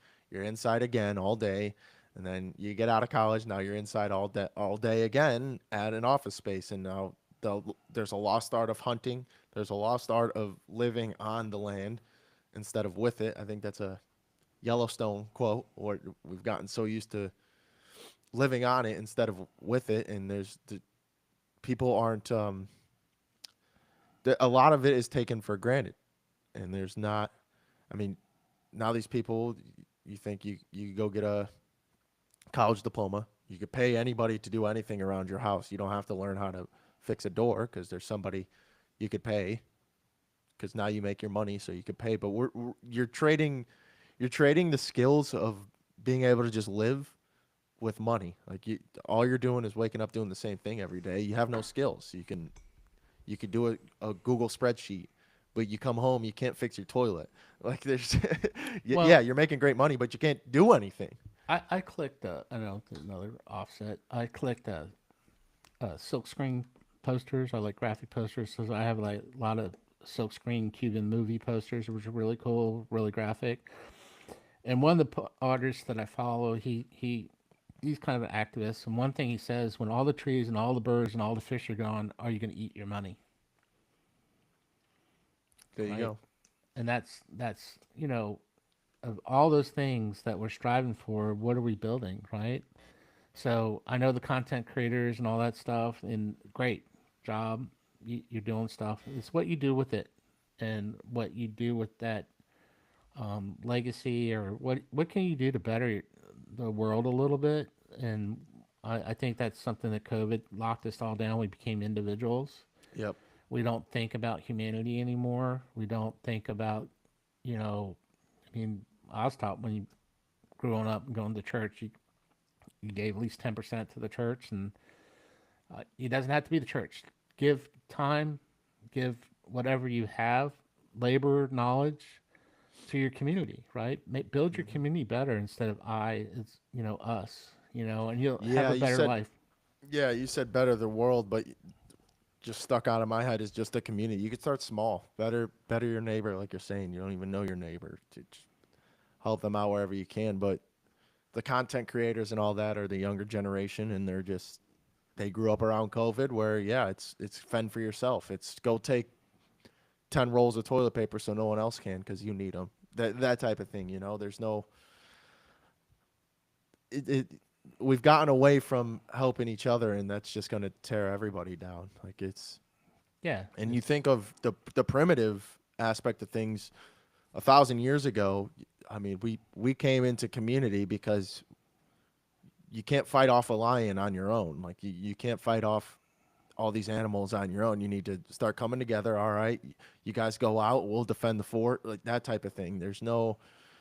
That's how we've lived for thousands of years, and now it's just so comfortable that people are not coming together. And just like your forge, you go in there every week and you have someone to talk to. Now there's not something people. I started going to church every week, and it's been fantastic. Like there's the amount of relationships I've gotten. Even if you just want to talk about the love aspect of things, I know there's people who I don't have to give anything to that love me. Like I just show up to church, and you could see the love in their eyes. You get a hug. They care about you, and I have no relationship to them other than we both believe in the same thing. We both believe in humanity and believe in love. That's pretty much it. And I grew up in a family where I was fortunate enough to see that, but it was also tribal, where look, your family's going to protect you. The people at school might not. And it's a us versus them. There's no we're all, like we keep saying, we're one big us. We're one like there's all of us in one area, all of us in the world, and we got to preserve it and come together. And that's why I started this, is because it's letting people know that there are people rooting for you. It's not like you're saying you don't have to start a nonprofit and be the best right away. And tapping into people that are down at the bottom, or even like haven't even started something, letting them know that like these are doable things. Like you're saying, you could write your congressman and get something done. Like the ripple effect of just you and your actions can be extra, like, insane. Well, don't I think too many think national, global, think local, and actually it all starts with you. You have to start with you and and it's okay. Some people feel like it's selfish to focus on you, but until you are okay, you can't help others. So Hmm. focus on that first and then expand that, right? And talk about like you said, church helped you quite a bit, and the blacksmithing helped me quite a bit. And all I did was share that, right? And you share that, and then see if someone wants to try it. When I first started, we would do demos, and we're just asking people, "Hey, do you think this would be something you're interested in?" And then here I am now. Hmm. It doesn't have you don't have to. So you can find a program that might interest you, right? And one of the things all nonprofits need are volunteers. It could be 2 minutes, it could be stuffing envelopes, it could be whatever you have, and it's appreciated, right? And that you might not think, oh, I can only give 10 minutes and not gonna make a difference. It does, right? You never know if you stuff an envelope and that one thing went out to that one person that needed to receive that, what it changes. Now, I'm fortunate because I get to see change, right? Yeah. That's amazing. That's my blessing. That's something that was a benefit that I never thought of, right? And even like that gentleman that came all the way from California to meet me, right? And hang out at the forge. Once again, thank Mike Rowe and people you should know, the show, Sarah, their whole crew. I love all those guys. They were incredible. We had an incredible time with them. But we got to know them. I hate it when they left because it's like my family left, my friends left. They were awesome. And Hmm. the irony about it is I've always wanted to meet Mike because I thought what he was doing. I just thought that Black Horse would connect with his other program, his workforce program, and I just wanted to meet him. But I can understand. I never really approached him because I know he gets inundated with everybody, and I know how it is when everybody wants something from you, right? So Yeah. to me, it was just incredible to make that connection. And ironically, he said, our paths will cross again, and we just did another podcast coming out on the 11th for a whole other thing, talk about the same issues, right? So once again, you connect those people, and uh, be inspired by people. It might be who knows, it might be the cashier at the local supermarket that has a great story. Talk to people. I always ask, Hmm. "How's your day? How's it going?" My wife's like, "Don't." She knows I'll talk to people. She walks away now because like Yeah. I'll have the The whole my life history and kids and invite them over for dinner by the time I'm done. But Yeah. it's because I'm generally interested because you never know who you talk to. Like, um, you find out that they're the retired CEO for a Fortune 500 company and they're looking for something to do, right? And all of a sudden you have this expertise that you just thought was an average guy. If you ever met my friend Jim, you would never know, right? Awesome, Hmm. very humbled individual. That's the other thing. I'm very humbled by all this stuff and even being on your podcast and everything because, you know, I love the success and everything I have, but it's just not me. It's everybody. And coming on this podcast is giving me a voice and stuff like that. And someone may be hearing this. Why not start a podcast? I don't know. Find something you're passionate about and talk about it, Hmm. and then you'll connect to other people and turn it into a business. Great. Turn it into a hobby. Doesn't matter. Do Yeah, I something. yeah, I this is just become a hobby. It's gonna take years for it to become a business, but like you're saying though, is be be the inspiration for somebody. Um, like I'm telling you, man, I have not done a guest show in a while just because started school, started working, and everything's gotten hectic. And this has probably been the first one in months. And Well, thanks. um, all it came out of was like you're saying, send a letter. Like I was just listening to the podcast, heard about it, and I mean, I believe in God and Holy Spirit and all that, and something just told me, shoot him an email. Hop down your website, shot you an email, and now it's, I mean, the trickle effect of this. I'll hopefully find a new guy for next week and just keep it rolling. Yeah. Um, It's amazing. Another guy is Roger Lentz. He's starting a woodworking program right down the road from me. A good friend of mine. He's teaching timber framing to guys. Once again, building stuff, literally taking logs, cutting it down, milling it into what you need to build, you know, big structures, pergolas, and all this other stuff, right? So another outlet, another lost trade, you know, because there's a lot of joinery work, a lot of stuff that you're putting together doesn't require nails. It's amazing, right? Something he found passion about, and he's going to try to turn it into something and just share his knowledge, right?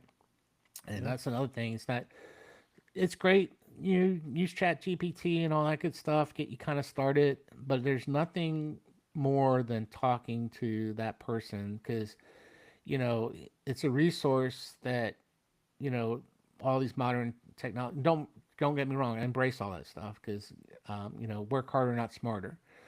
I mean, sorry, work smarter, not harder.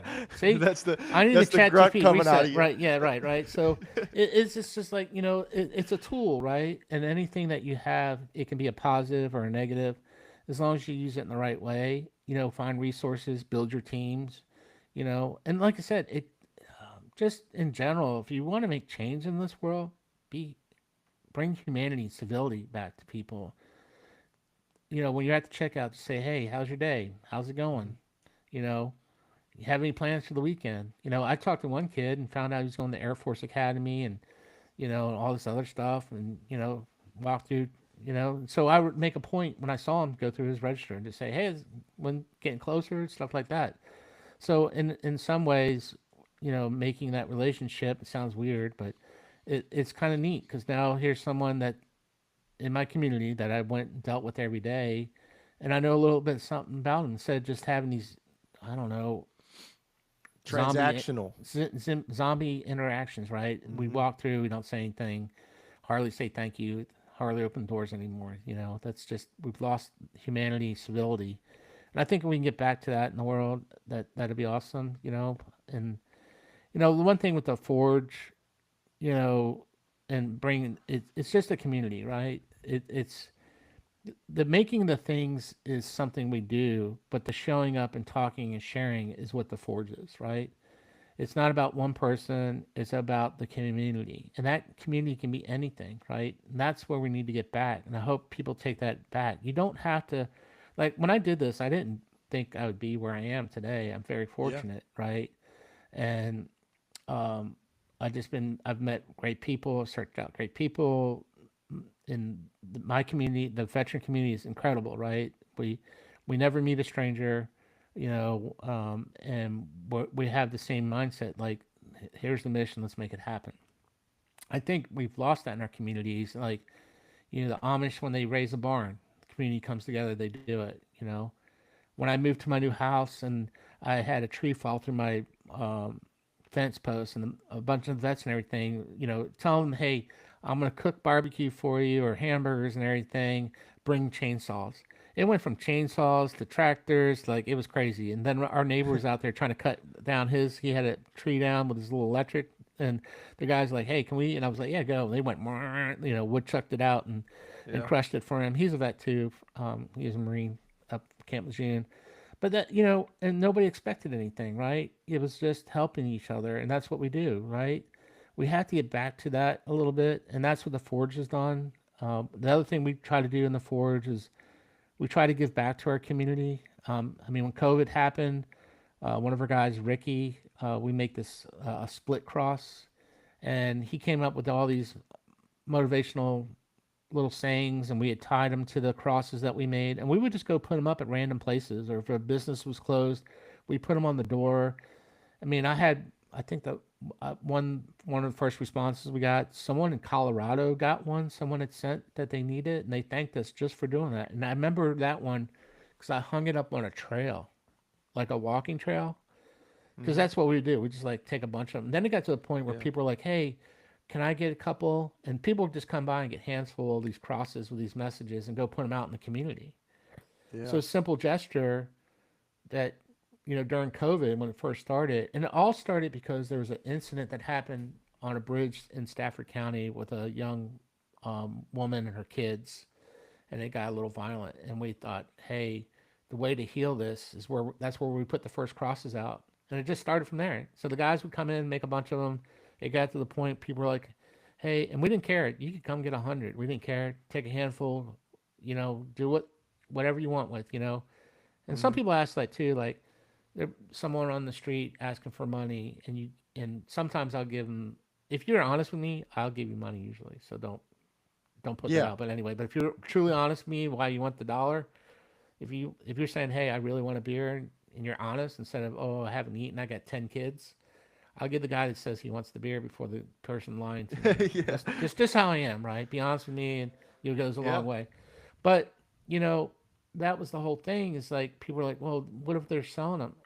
Our heart, where it was in the right place, their heart has to and deal with it. And that's something I tell the guys when they come in. I said, one thing you can never do is lie to the person in the mirror, right? That person looking back at you knows the truth. So Yeah. stop lying to the person in the mirror, and you can move forward, right? And that's the whole thing. So once you're honest with yourself and brutally honest, right? I mean, I have faults, and I try to work on one every day, and sometimes it's good, sometimes not so good. One of my faults is Sometimes you gain a fault. well, my problem is I'm very. My wife says I'm too black and white sometimes. I don't allow gray area for some things. I'm very, you know, I have some like, well, one of my weird things and it comes from the military because one time I walked across Sergeant Major's grass and had to cut the grass with a pair of scissors. So I will, like, you might cut across the grass. I will walk on the sidewalk in the road. I don't walk on grass. It's like, she's like, what? I'm like, no, I was traumatized. Sergeant Major 3, thanks. No. But, what it is that, he explained to me as he was scolding me and I was cutting the grass that, rules are there for a reason and discipline will make you successful. Right. And so, and then the other thing she gives me a hard time, like the last Boy Scout, like I carry things all the time. Like, don't ever pocket check me because it's like, I got a first aid kit in my pocket, trauma one stuff, because you never know, which is Yeah. funny because that actually has come in handy twice. But I always carry a pen. Military always told you to carry a pen in your pocket, Oh, right? yep. You know, Yep. I doodle all the time. One thing that I do a lot of times when I'm at a restaurant, I'll draw something. I always leave it for the waitress, but I always have a pen. Yeah, at my new job, I had to fill out a bunch of paperwork, and boss came up to me and he's like, "Hey, he's just like 10 different papers. He's like, "Hey, did you use the same pen for all of these?" It's like, "Yeah," and I pulled it out of my pocket. It was like last week I did it. I pulled it out of my pocket. He's like, "That's the pen?" I'm like, "Yeah, this is the pen." He's like, "Huh." And he's kind of looking around for all the other guys to like hear this, that I'm not losing their pens or taking their pens and don't know where they're going. I'm like, dude, like in the military, I could get written up for not having my pen. Like Yeah, if I didn't have exactly my right. pen on me, I could potentially lose money. Like, so I'm gonna carry a pen. I know this sounds weird too. I mean, one of the things, and actually Jordan Peterson, I think, says something about this too, is, discipline starts actually by making your bed every day, Yeah, right? And you know, that few minutes to straighten up when you go to bed at night, it's comforting instead of it being yeah, a mess, right? Don't get me wrong though. Sometimes when I work, I like everything in front of me, so my office can get quite cluttered. Um, Actually, my wife commented the best thing that ever happened to me is when I did the podcast with Mike because I cleaned up my office.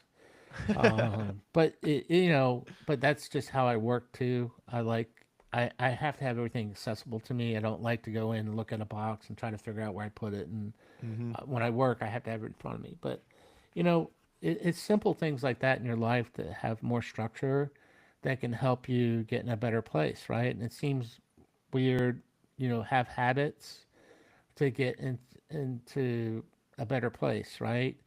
And you know, it, it it might be the weirdest little things, like, I don't, um, you know, it could, like, just find that couple of things. And the one thing I'll tell for a lot of vets too, and when things get crazy in your life, one things I do, like today on Fridays, I always schedule an appointment for myself. And I know that sounds weird, right? So what does that appointment look like? I'm going fishing. No cell phones, no nothing. But I have an appointment with myself. I'm going to go I'm not allowed to go to certain stores by myself, like Harbor Freight.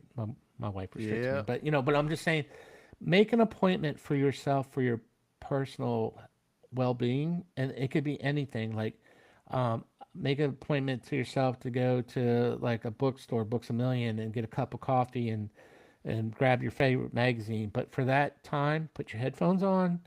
It's your time. Nobody else's time. It's your time. Get Yeah, refocused. that's extremely important, as I'm finding out in a relationship, like with my fiance last night. Came home from work and worked all day, and she was home for a little bit. We both had our last day. We're going on vacation tomorrow, and we were just sitting there, and I had to do some stuff for school, do stuff for this. And after I went out to her and she was doing her nails and watching a movie, and I said, "Look, I'm gonna go sit in my office and just I don't even know what I'm gonna do. Like I'm gonna just go in there and do something alone because I have not been alone in a while." And it's I don't know, there's something to say for it because when you're alone, the only input is you, and we're there's constant information flowing everywhere every day. And when you're alone and you get to just decide what you want to do, that's where hobbies spring, and that's where businesses spring, or whatever it may be. You get that outlet of knowing this is what I want to do, and I get to do it. So, I mean, when I'm working 40 hours a week or going to school too, full time, I know for sure that I still have time to do what I want to do. Like I'm paying however much a month for my place. I'm paying for my phone, my car, and I'm doing all that. Like, what do I get to do when I don't have those type of obligations to me? And like you said, it's just I don't know. It's so important to your mental health and your mind to just enjoy your time alone and in a relationship too, because I mean, there's the constant worry that are we doing what she enjoys, or are we not talking enough right now, or I don't know. There's a million things that can continuously go on in your head when you're alone or when you're with somebody. That doesn't happen alone. You get to just relax and let things go. Yeah, I mean, I'm very fortunate. I married my best friend. We have very similar hobbies, and then we're also very individual. Out of necessity, she got into leather work because I needed custom sheaths and stuff. But she loves it. So she has her in our house. She has her full leather shop downstairs, and she does that kind of stuff. And she shares that and has taught vets and stuff like that. And helped. We helped another family. He was making knives. She got into the leather stuff. It brought them closer and stuff like that. So and things overlap like that. I work with her that I'm her worst customer. She throws me out of the shop all the time because I'm very picky about stuff. But she jokes about that. But I am. But you know, like I said, for finding your way or you feel lost, like I said, literally schedule, write it out. I mean, literally write it out. Like you're gonna do this, right? Once again, you can't lie to the guy in the mirror. You made an appointment with that person. What does that appointment look like? Is it, I don't know. You can go try, you know, I tried this once. Didn't work out very well when kite surfing came out. I tried it. I launched myself about 50 feet in the air, went from the water to the sandbar, got drugged across. My wife laughed about this, said I looked like Sonic the Hedgehog, but I tried it. But you don't know until you try something. Yeah. Is it for you or not for you? But ironically about that, I got into flying hydrofoil regular kites, and I really enjoy it, like the stunt kites and everything, because I got a lot of Hmm. control. And sometimes I'll just go someplace and take my little it's a airfoil. It packs up in my pocket, and I'll just take out there. I've got these little god rods, and I'll just fly my kite sometimes, and I'll set up stuff and like try to get close to it or knock it over or whatever. But I'm just out there flying a kite, and I know people are like, "That's weird," but it's an outlet for me. But that was my hour that I got into it. I still have my kites, and I still do that every once in a while. Or, you know, uh, we have state parks here, and the state park here had like this fossil finding thing, and metal detecting is another great hobby to get into for especially in Florida, but the beaches. Yep. But they actually have these groups that you can go to, like up here in Virginia. They do these historical digs. You pay to go, and usually farms. You get to keep what you find. And then you meet a whole people from all over the country come, right? So here's something that you can do as on your own, but get out. But then it's physical, right? You're walking around, you're exploring, stuff like that. It can, you know, once again, my type A personality, I found out you get LiDAR and all this other stuff. So she's like, no. But, you know, I'll be like, yeah, come on, please, please, They please. don't No, got that at Harbor Freight. no, no. But, you know, most of the metal detecting places that you buy give a veteran discount, Yeah. right? So once again, you could get one detector, let someone use it one time. All of a sudden, there's two of you, there's three of you. You know, all of a sudden you have a group. You've made something, right? And it's just like, hey. And then the fun part about it is doing the research, like getting permission or finding like an old farm or something that's abandoned or a new construction site. Those are fun because they've already dug up most of the earth. Say, hey, can I metal detect on there? And a lot of them will let you. You know, some will be Yeah. like because insurance, but most of them say we'll let you do it. They're pretty cool. So once again, here's a simple task. You made an appointment with yourself. Decide you can do metal detecting. All of a sudden, you share it with your buddy. All of a sudden, you both got this, and then all of a sudden, you have a small group that gets together every once in a while, and it's a healing process. All because you made an appointment with yourself to try to do something new. And that's what's Yeah. cool. Like I said, get up every day and try something new. You know, have one guy, actually two guys now, that are being going through and becoming pilots. Um, I don't know if I get in the plane with Gil because he also jumps out of airplanes. So no, I'm just giving him a hard time because he's a Marine. No, but he loves it. You know, he joined a group. There's another group that you don't have to be airborne. It is airborne, and they'll take you and jump school, and you get to go do all these cool jumps. They jumped at Normandy on the 80th anniversary. He did. Wow. I didn't go. What was cool is he brought me some dirt back, and he jumped with an 8-second patch, and he gave it to me. Made a nice little frame, super special to me. Yeah. You know, I'm thinking about going next year because what? It's the 82nd year, so Ah, there you go. it's that Yeah. 82nd, 82nd. That's kind of cool, Yeah. right? You don't think about things like that. But once again, how cool would it be that like, hey, get together, let's go travel to something like that. You know, here's history. Walk on the history that you were a part of. You know, these guys that climbed those cliffs, those rangers, everything that done that, that's part of our lineage, right? They trudged where we didn't have to, and we trudge for the future generation. You know. Yeah, that's. I don't know if you've seen the show Pacific Hmm. or Band of Brothers. I like Pacific more, but watching that, I don't, like you're saying that sitting on that history on the beach of Normandy, you're connecting to that like the ancestral path. And when I watch shows like that, it just I don't know, it makes you grateful. Like you feel maybe you feel down and out, maybe you feel like you didn't do much or whatever it may be, but you watch that and you're like, "Oh man, hopefully I did something to help a future generation like these people did." Yeah, I mean, we signed the contract. You know, people don't realize. You know, you signed your life away, right? You said, "I will do this." You know, and the fine print is you could die for your country. You know, and one thing I just thought of, and I just want to put it out there. I know, you know, a lot of people are like, oh, it's easy to get help and do stuff, and I know people struggle, and I know I just want to make sure that everybody listening to this, I know it's a struggle, and I know it's difficult, and it's so easy to say, oh, all these things are out here. The hardest thing is for you to take that first step, and Hmm.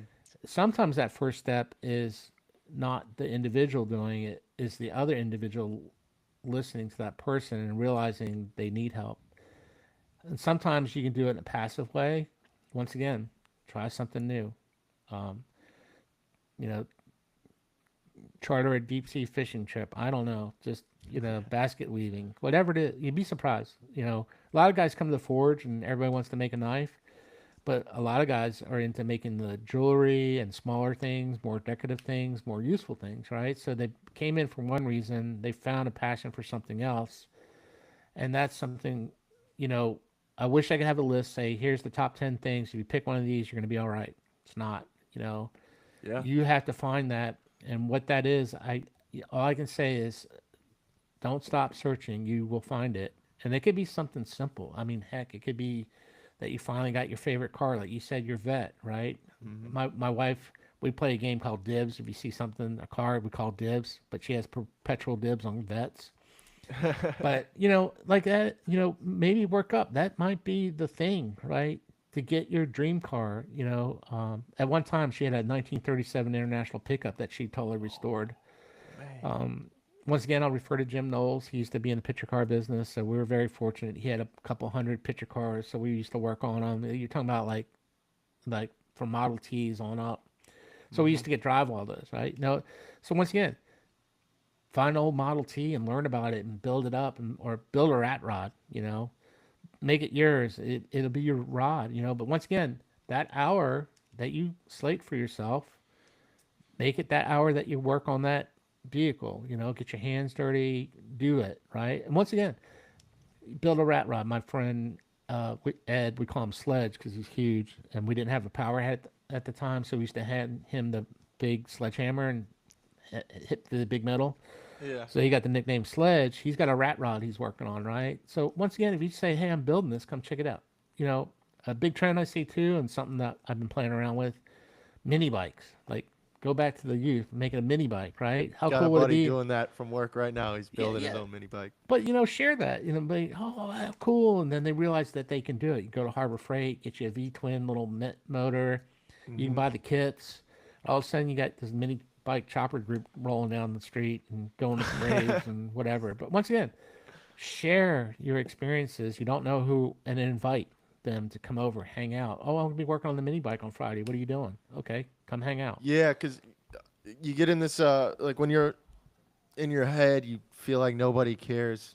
You don't want to share anything. Especially when I first started this, I didn't tell anybody about it. I was just doing it alone, throwing it on the internet, then started sharing it to my buddies. And the things you learn, this, I mean, it's not an hour. I mean, but this is my appointment to myself. Like I said, hey, fiance, I gotta, I'm doing this tomorrow. Told her when we first set it up, I'm doing this. So do whatever you want, and whatever comes from this is incredible. But you don't realize how many people actually do care. Like the amount of people that have reached out to me because they saw this episode or last episode, whatever it is, the amount of people that truly do care what I have to say or how it affects them, it's phenomenal. And you get a mini bike, you go to somebody and you talk about your mini bike. You don't know, he could have a Corvette, and now you guys got something to talk about and meet up on the weekends, and you have something to do.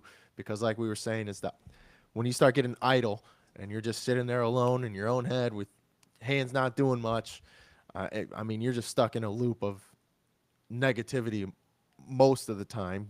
It's like we Well, said, PTSD, hyper focus on the negative. Right, And you're right. stuck in this negativity loop. You find somebody that you could go do something with, because that was my biggest challenge, I would say, moving back home. You leave all the buddies that have turned into family. You leave them. You're coming home to who is my family, but I don't have anybody to go hang out with. I don't have anybody that does things that I do or shares a hobby of mine. But the only way to find out is to go to the Wawa right next to my house and start talking to somebody, and then you share the interest, and now you're going out for a motorcycle ride. Yeah. Well, one thing. Well, a couple points on it, and I actually have a suggestion for your next guest, and it's gonna blow your mind. So first of all, well, here's my thought. Like we talked about the mini bikes, and I'm already thinking, oh, how can I modify it? How can I port it out? How can I make it go faster? Can I stretch it? Bigger tires? Can I make it all terrain? Right? And that's all cool things that you could do and share. But my suggestion for your next guest would be your fiance, and you're like, why? Because we don't realize how much it affects our better half, right? And so many, I'd say most of the people that contact me are spouses trying to get help. And my wife talks about it quite a bit, about there's the support for those and what they're thinking, right? They feel helpless too, even more, because they want to help. And a lot of times what families do, which a lot of vets, it's bad, is they love you, you're back, right? But they smother you, so you don't have any decompression time. Like, you have to process. You just went from, you know, highly volatile situation to civilian world, and they don't understand that you need some time to process. So sometimes it might seem like they're in a dark place, but they need some time to readjust, right? There's no adjustment period. You're 200 miles per hour to zero, Yeah. right? And you don't turn off all those switches, right? Like, people, I mean, I have friends that if you want to see something people don't realize, put a bag out in the middle of the street. They will walk 10 miles around it. You know, put a bunch of bricks in the road. They'll walk 10 miles around it because those are IED locations, right? Mm-hmm. They don't understand that. Like your life has been focused on seeing these small things, and all of a sudden you haven't turned that off, and you're put back in the same situation that should be okay, but it's not in your mind. You've been trained because that's how you're surviving. So one of the things, you know, like my wife says, is talking. So and sharing those things so spouses might know. Like my wife's gotten really good when some like I'll tell her like I'm having my anxiety, or I'm having an issue, and she jokes about hitting me with a frying pan. But what she does, and even my dog was gonna be. I have a little blue healer. She picks up on that, you know, and she'll actually start licking my hands and stuff like that. 'Cause she started going through some training, and I just felt bad. I couldn't do that to my dog. You know, she's an animal. Um, if, it, Healers are awesome, but they're not cuddly dogs. She's awesome though, but she picks up even like anybody that's having a bad day, she will gravitate to them, and then we joke about like, hey, she's being a normal dog. That's not my dog, but anyway, Yeah. but you know, having spouses and talk to them and being honest about they feel helpless and trying to help the vet, you know, and then ironically, those people link up, and then it helps bring the vets together because their spouses are struggling and you're having the same issues, and they brought you together by just having dinner, right? Because they realize they're in the same boat. They're dealing with, you know, someone like me, and I'm not easy to deal with sometimes. You know, my Yeah. wife would tell you that, but she's gotten really good and hasn't smothered me with a pillow yet. Yeah. Um, you know, no, she loves me. I love her. I mean, I can't iterate how when you have someone to love them, you know, full on it, you know, no questions, good and bad. And you're gonna have good and bad. We're human, right? It's just how you deal with that and stuff like that. And you know, the one thing that's hard for most couples is to apologize, say I'm sorry, and never go to bed mad. That's one of our rules. Yeah. Um, you That's know, actually in the Bible, I see. yeah, and that, you know, that that kind of stuff helps quite a bit. And once again, another community that you're forming that, you know, sometimes as vets we forget about are them, that they live with us. They live with PTSD, and in some Yeah. effects, they have small effects by that because you know they don't, you know, you don't realize how much you can affect people even by shutting down, right? They struggle, like they want to help, they want to fix you, right? And the hardest thing is to be honest with each other about that and what's going through your mind. And sometimes it can be painful. Some guys are gonna, it's not gonna be good, right? And I hate to say it, it's a good way to test a relationship to see if it's the right relationship. You might be, you know, feel totally in love and everything, but this is a lot, you know, for people to go through and deal with. Yeah. And sharing that part and letting the spouses have a voice too is also part of the healing process that a lot of times is overlooked, which was great about the Forge. You know, they come together, or I've had guys have been deployed and come and reconnect with their family, their kids. You know, a lot of the kids watched Forge and Fire, and it was something that connected to them when they were Yeah. gone. And they get to come have their Forge and Fire moment together, and they rebond. They make something together. They make a legacy, right? They made a legacy piece, and that's something that'll always be in the family forever. But it's really healing, right? It's the object is great. The process is what matters, and Yeah. that part too. We can't forget those that have loved us, and we need to ask them, are they okay? Yeah, I'll have to get her on. She's gonna hate me now, right? Cause yeah, she. I just put her on the spot. She's like, I Yeah, I'm don't gonna like it. I'm gonna tell her it's your fault. Yeah, that's Um, right. Blame me. I'll take it. yeah, look, I was told my audience wants this. Yeah, yeah. No, seriously, that voice is going to be super powerful. You're going to be Yeah, surprised how many spouses probably feel the way she does, and you know, it'll bring you guys closer together. You're going to go through a range of emotions, but it's that honesty and that openness that'll make a bond you're never going to break. yeah, yeah. Well, Steve, That's it's been a great 2 hours. Sorry, I told you. I I got know. on my I soapbox. appreciate your time. I like doing the longer ones personally, but there's some that I've done for an hour because you just can't get anything out of the guest, and those are the hardest situations. But I appreciate it. Congrats on what you've done. It's incredible to watch. It's inspiring.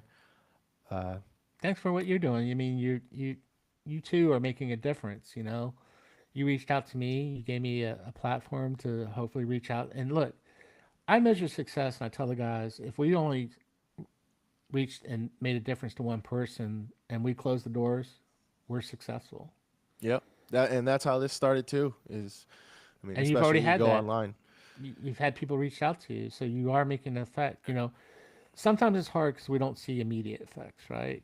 We Yeah. like to see those immediate effects, but you're going to get those stories. You've already had responses, and you know, you maybe go back to those comments and see some of those immediate responses, and have a round robin, maybe more than one guest, and talk about them. Say, hey, your comment really affected me. I'd like you to tell your story or share your story and stuff like that. It's about us sharing our stories, not always what happened to us, right? I Hmm. hate, some of the questions I get about my experiences. I don't want to talk about that. I'll talk to you when I feel like I'm ready. That's not who I am now. And Yeah. that's I always look forward. I build on my past, but I always look forward. Yeah. Yeah. I think I know everybody's got their own story, and sometimes it's hard to get it out. Especially, I mean, if you're living with family, how many times can you talk to your family about your story before they're like, "All right, that's enough, dude. We're sick of hearing about you." um, Yeah, I mean, once again, maybe the vet and part of the healing is listen to their story. yeah, You're gone. You're living with the fact that you see all this combat and stuff. Know you're in there. What are they dealing with? We don't think about that. We think about it because we're in harm's way. They think about it because they love us and they know we're in harm's way. yeah, So yeah. that's why I thought about your fiance, and I think it'd be a great interview. So I'm looking She's forward got to her that. hands full. That's right, That's, but that's part of the story, man. That's part of who you are, and I yeah, think hearing her story will help a lot of spouses. To be honest with you. yeah. I think So, so too. Um, but so again, all Steve, right. I'm Thanks like so you said, I'm much. deeply humbled to have you on. I appreciate the quick response. I appreciate you getting on so quick, and I look forward to our next meeting. I hope this helps a lot. I know it'll help somebody. I don't know who that person is, but if it does help you, of course, Well, leave a comment and all that fun you stuff. got our numbers, our Forge number. Hmm. Publish that. If we can just inspire or give any information or anything to help anybody, we're here. If you want to come by and hang out at the Forge, come hang out at the Forge. If you want to do something like we're doing, we'll share all our information, give you all our training stuff. Um, you know, this is not a competition. This is a long term thing. Yeah. Um, and let's make change. Like I said, my challenge today is talk to the person, even if it's in the checkout, ask them how they're doing. Hmm. And you never know who you're going to meet. That's what's great about the United States. I love it. We're a melting pot. You never know who you're going to meet. Like I met you, awesome, and you better stay in touch. Yeah. And any way we can help with that too, and be a resource, just let me know. That's what this is about. We're building community, and you're part of the Black Horse Farm family now. So welcome to the madness. So thanks for All right. everything, and thanks for letting me have this voice, and just keep doing what you're doing. Sounds good, Steve. You as well. I All right, will. We'll talk again. all right. Our All paths will right. cross, like Yes, Mike sir. said. Yes, All sir. right, All right. all right. Have a good one. Thanks. Bye.